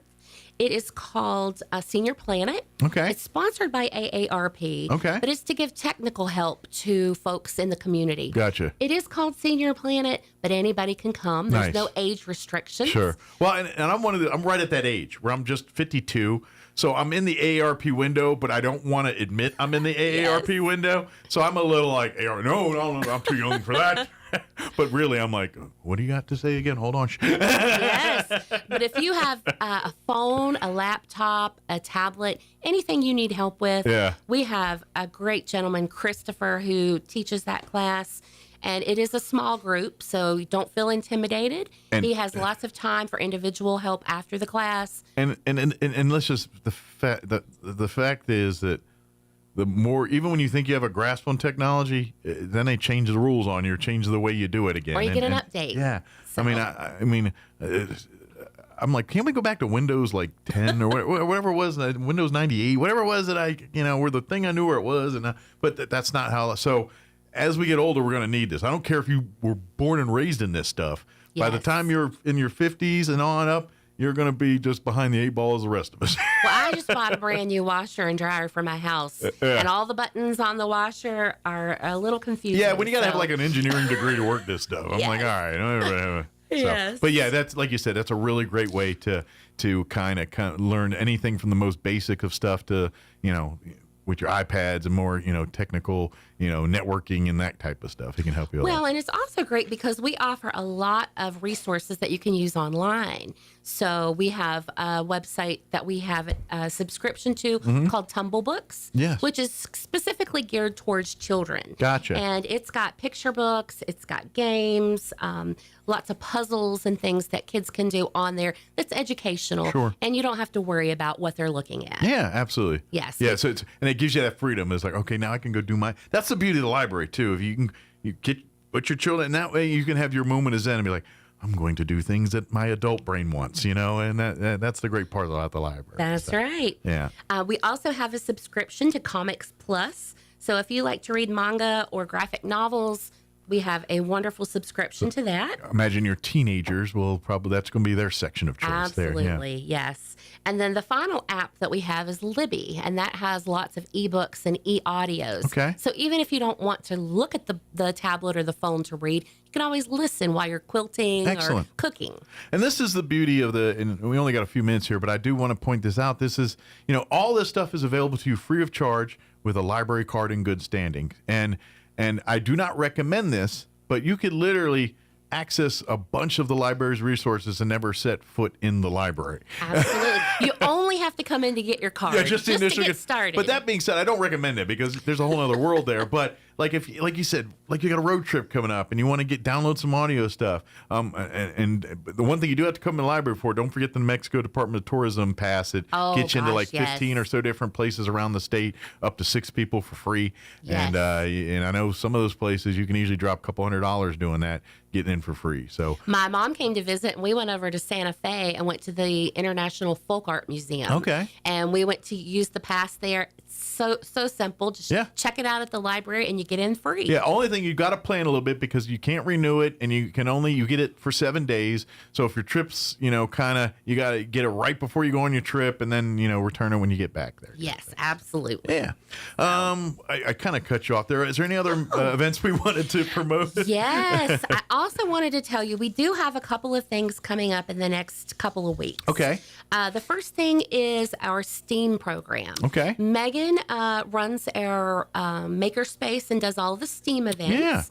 Yeah. And on January 17th, she has a program called Moon Magic. Okay. And they're going to do lots of experiments and different activities about the phases of the moon, and craters, and comparing the size of the moon to other things. And we live in a pretty good part of the country to see that stuff. Advantage of living in a rural part of the world here. That's right. You can drive out of town a couple miles and see a whole different world out there. Yes. Yep.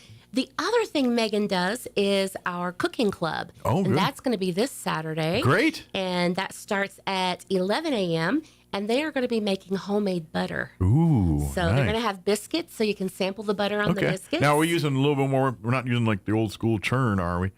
You'll have to find out. Yes. So maybe bring some mussels. Yes. Another special event you really want to mark your calendar for is at the end of this month, on January 31st.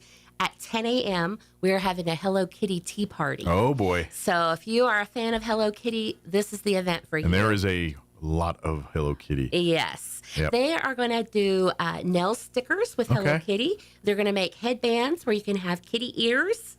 They're going to have face painting, a photo booth, a book giveaway, Lots and lots. Right. Too many things to list. Absolutely. Now, I know that's a kid thing, but there's quite a Yes. few adults that are into Hello Kitty as well, too. Most definitely. Yes. So come in and check it out, too. That's right. And, of course, like we said, if you have any questions about everything with the library, you can always, again, check out the website. If you go to the city's website, roswell-nm.gov, one of the tabs right there will take you right to the Roswell Public Library's website. Yes, there. and we are open 7 days a week. A Yes. lot of people forget we're open on Sundays. Yep. So from 2 to 6, come visit us. And don't forget they got the drop off for books and everything. Now you can't cheat because it's got the little. It knows exactly when you put it in there, so you can't do the dog. My dog ate my homework line. We used to. Oh, I put it in before you close it.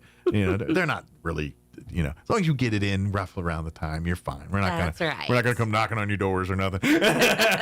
but that's a great convenience. So if you can't make it into the library during regular office hours, there you can catch it out on your way to or from work in the mornings and things like that. That's too. right. And I do want to remind you that I know this time of year everybody starts thinking about it's tax time. Yeah. We have gotten the New Mexico state The forms. new forms are in, here, so you can come pick them up. So you can come by and pick up those forms. Federal forms are not in yet. Okay. Check back. Good deal. But if you want to get started on your state taxes. Yes. And I know there's some people that probably only come into the library once a year just for these things. Yes. Good. Great. But all I'm saying is stick around for a little bit. After you go and get your tax forms, go sit down and read a newspaper. Go check out one of the sections of books out there. And you'd be amazed that you might want to hang out there a little bit more.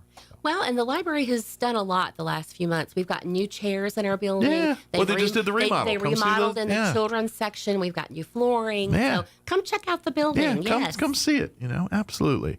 And again, and if you want, next time you come to the library, you can go to the front desk, grab the new calendar here. But like I said, if you're more technology based, you can go